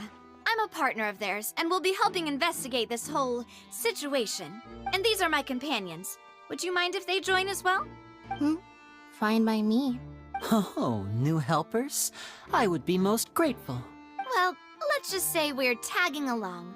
It's not every day you get to see the secrets behind magic performed on such a large scale. I appreciate your kind interest. Come with me. We'll be heading below stage. Huh? Below stage? Yes, a world of secrets is hidden beneath this magic box, prepared specifically for this switcheroo trick.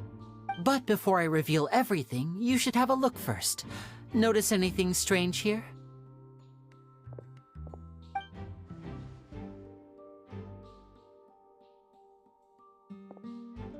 I'm not trying to be dramatic. Remembering the details of a trick will help you understand the methods used to perform it more easily. Huh. Weren't there balloons and other decorations here? Where did all— Ah, good eye. That said, you're still far from discovering the answer. The back? You mean the inside of the door? What's different about it? Paimon didn't notice anything. Very good indeed. I thought you might not be able to catch that, given that you were sitting in the first row. The back of this door was patterned. Those patterns are now gone, replaced by a smooth wooden board. So, if you put 2 and 2 together, what do you get? Exactly. All right, let's go. I'll tell you how it works as we head down.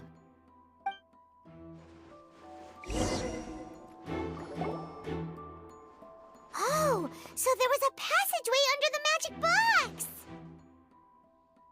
box! I knew you'd figure out most of it as soon as you saw this place. The 2 magic boxes are positioned right above the 2 entrances of the tunnel. See this flatbed trolley? The box with the lucky audience member in it would be shuttled over to the other side using the trolley. This trolley can raise and lower and even rotate, ensuring that the box will face in the right direction. I see. So that's the purpose of the box inside another box. Precisely. The inner box would descend after the audience member was put inside and be moved along the trolley, all while the outer box would remain on stage as if nothing had ever changed. So that's how you did it! Once the box was lowered, the trolley would store some energy through this device here, with which it would complete the rest of the steps. The audience member would only be able to feel some slight movements in the dark, and by the time she walked out, she would already be back on stage. Right! You were talking that whole time, and you even came out for a moment near the end! Ah, yes. A phonograph operated by Lynette was used to achieve that effect. My assistant and I had already scripted our conversation beforehand. When the countdown began, I had already gone to the opposite box via a tunnel using that ladder. And what about Lynette? Where was she? I was in the mezzanine space in the back of the box. Oh, interesting! That's how we were able to coordinate Linny's lines with the assistant. And, by the way, I was the one who walked out of the box at the end. I mean, we are twins. All it takes is a change of clothes and no one can tell who's who. And that's my favorite part of this trick. Only Lynette and I can perform it. So that's how it all worked! Wow, every detail you revealed was more amazing than the last!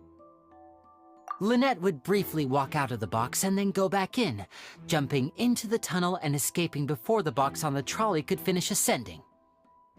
And then I walk out of the other box in the audience area, and the trick would be complete. The operative word here being would. But as you saw, Cal was in the box, not our audience member. She, on the other hand, mysteriously vanished. We really don't know how that happened.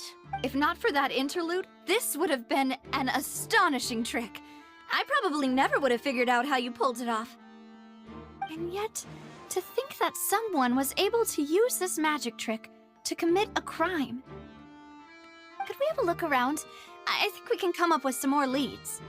This is the scene of the crime, so Linny and Lynette are not permitted to stay here. I'll escort them back up. Yes, of course. No need to be so strict now. I won't. Thanks, everyone. We're counting on you.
What's this?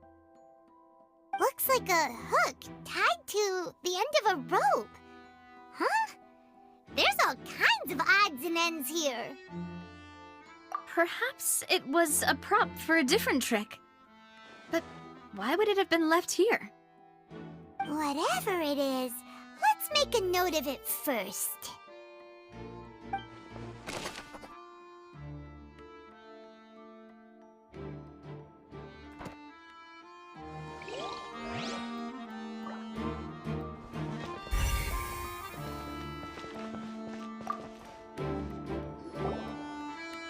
The floor is wet. Please be careful not to slip. Speaking of which, why would there be water here? Oh, Paimon knows! It's one of those tricks where you pour water into a jug and then flip the jug over only for the water to disappear. And here's a broken vase. Huh.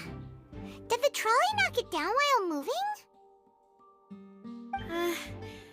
That can't be. The trolley moves along tracks from start to finish. It couldn't have... Let's note this down too and think about it later.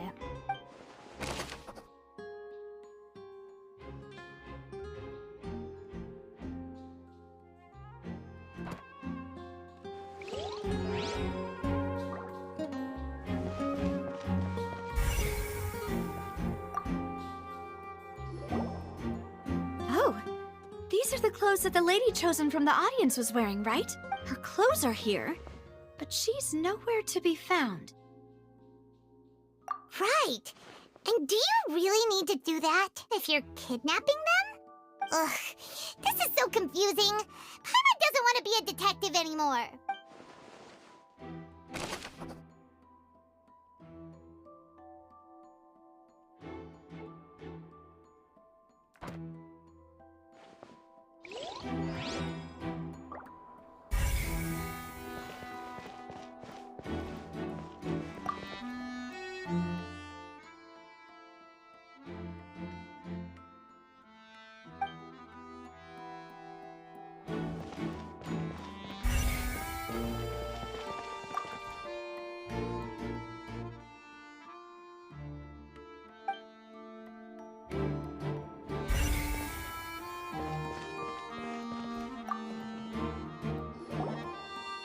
What is this place?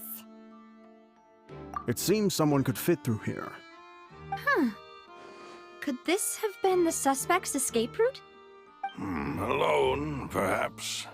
But if they had to pull another person with them, the space would be too narrow.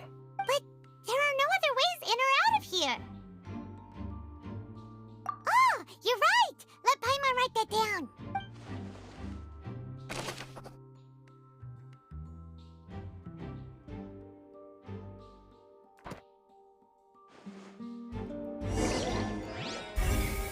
since we're just...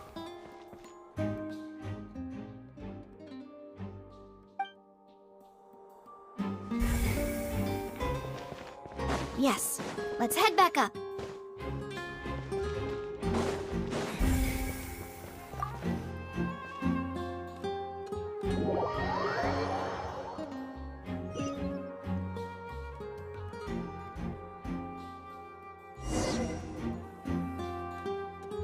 Well, we've ascertained the state of the crime scene. Let's find a place to sort out our findings once Malus returns. It seems to me that there are several things that don't add up here. Apologies for the wait, demoiselle. So, what did the guards say? Did the criminal escape through the vent? They believe the odds of that are very low, since the vent leads to the Opera House's basement. The guards have checked the area carefully. No one left through the basement during the performance or after the incident, and no one was found hiding there. So the tunnels become like a secret chamber then! You know, like the kind you usually see in novels! The plot thickens. Halsey's disappearance and Cowell's death are both quite inexplicable. No wonder Farina was so confident in her accusation. All the current evidence points toward Linny and Lynette. In other words, the charges are very likely to be upheld unless we make some considerable progress. Charges and then trial. So if the charges are upheld, they'll announce a sentence? That's right. This is how a trial goes in the Opera House. During the proceedings, the Chief Justice and the Oratrice will hear statements from both sides. That's right. This is how indemnitium is produced. The statements from both sides, the defenses from attorneys, witness testimonies, and even the audience's emotions will all be projected on the Oratrice. To put it simply, it's as if the Oratrice has its own will, and is a judge in its own right. This also precludes any kind of favoritism on the part of the Chief Justice. And not that this has ever happened anyway. Once both sides have finished speaking, the Chief Justice will make his final decision. This, too, will be used by the Oratrice as a reference. Then, finally, the Oratrice will be consulted by officials. The result it returns is the will of justice itself. Huh? So that machine is the one that actually decides? Paimon thought Neuvillette called the shots. In practice, there is very little difference. Both have always come to the same judgment, which is why people have great faith in the Chief Justice. Ah, yes, the guards also asked me to convey that none of us will be allowed to leave this place before the trial. Huh? Why? Because we've chosen to act as the twins' proxies. That makes us persons related to the case. They're concerned that we might be colluding with outside parties, or that we might find outside help to disrupt the case. And even if that were not so, it could prove problematic if we happen to spread key information about the case ahead of time.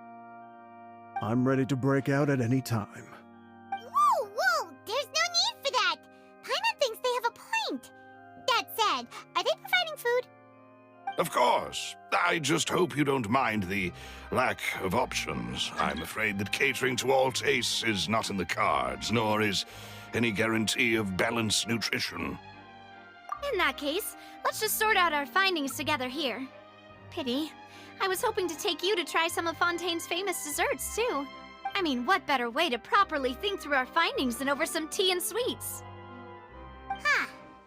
Breaking out suddenly doesn't seem like such a bad idea after all. Just kidding, just kidding. Paimon will still do her best, even if there are no snacks. What do you mean, no snacks? Of course we'll have snacks. If we cannot buy some, then we'll simply make some. Huh? Here? But how? Understood, demoiselle. Everyone, please come with me.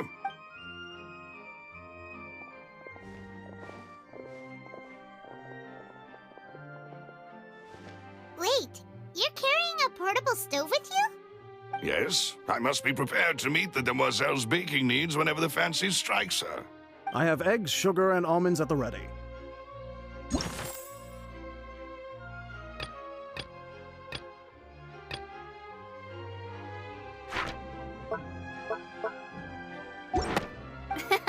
Good work, work, you two. Then I'll get to it. Please sit tight for a moment. You'll get to taste my awesome snack soon enough. These three are quite the interesting group.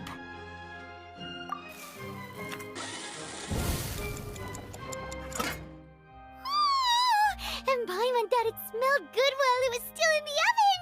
Oh, it's even better now. Paimon can't stop drooling. From the way you had these two guys carrying all that stuff around, Paimon thought you'd have them do more during the baking process. But you ended up doing the entire thing by yourself! Beating the egg whites, grinding almonds, everything! I was applauding. And I was giving encouraging smiles. Paimon was just thinking, aren't you worried about getting your fancy dress dirty beating egg whites and baking like this? Well, I don't think it's carved in stone anywhere that fancy ladies can only read books, sip tea, ride horses, and play the piano. I just really enjoy making snacks. Don't underestimate beating egg whites, by the way. It's a real arm workout. You also need to beat them to just the right consistency, or your macarons will crack. Anyway, give these a try, fresh out of the oven. There's 3 for each of us. Only 3? Well, eating too many sweet treats might send all that sugar to your head. You wouldn't be able to think clearly about the case on a sugar rush, would you? Tea is ready to be served as well. This is Demoiselle's favorite, strong black tea with a floral fragrance that clears the mind and lifts the spirit. No need for concern, I'm merely doing as I should.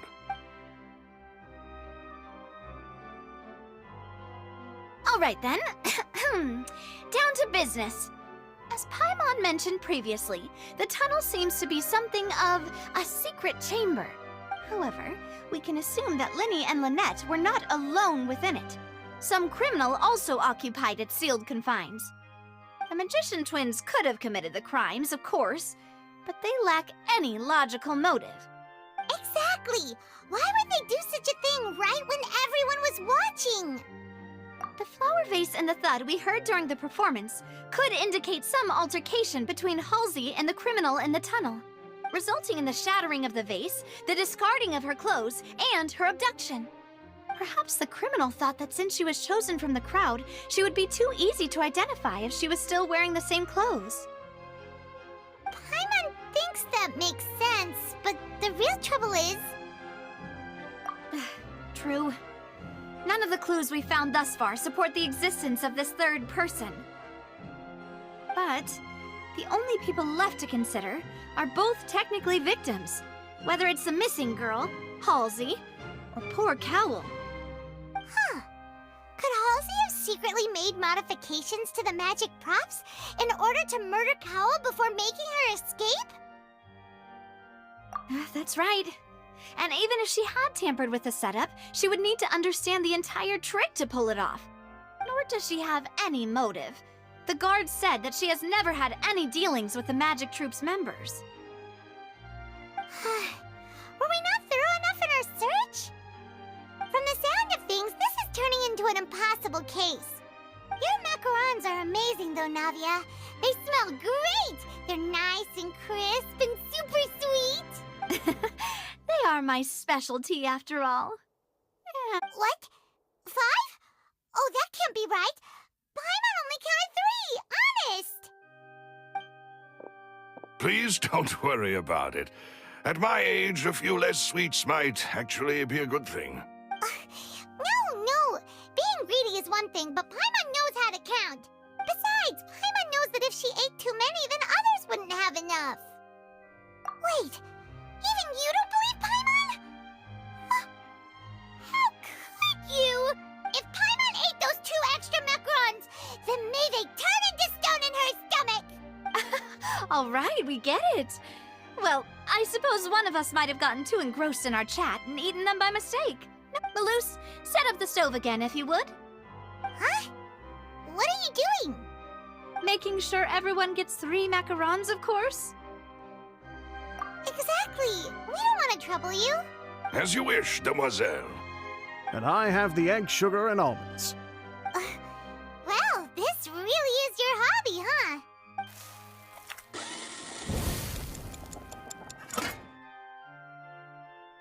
Well, that's it for snack time. I'm going to have another look around the area. I don't know what we're looking for yet, but we've still got some time.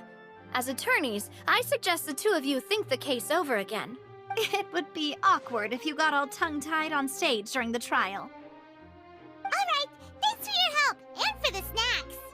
It was nothing. A small task for the Spina di Rosula. Silver, Maloose, it's time to go. I'll be back if I find anything new.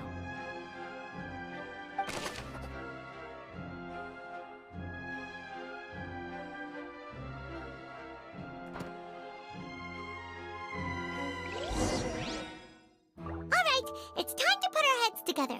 We've got to get our defense ready for the trial.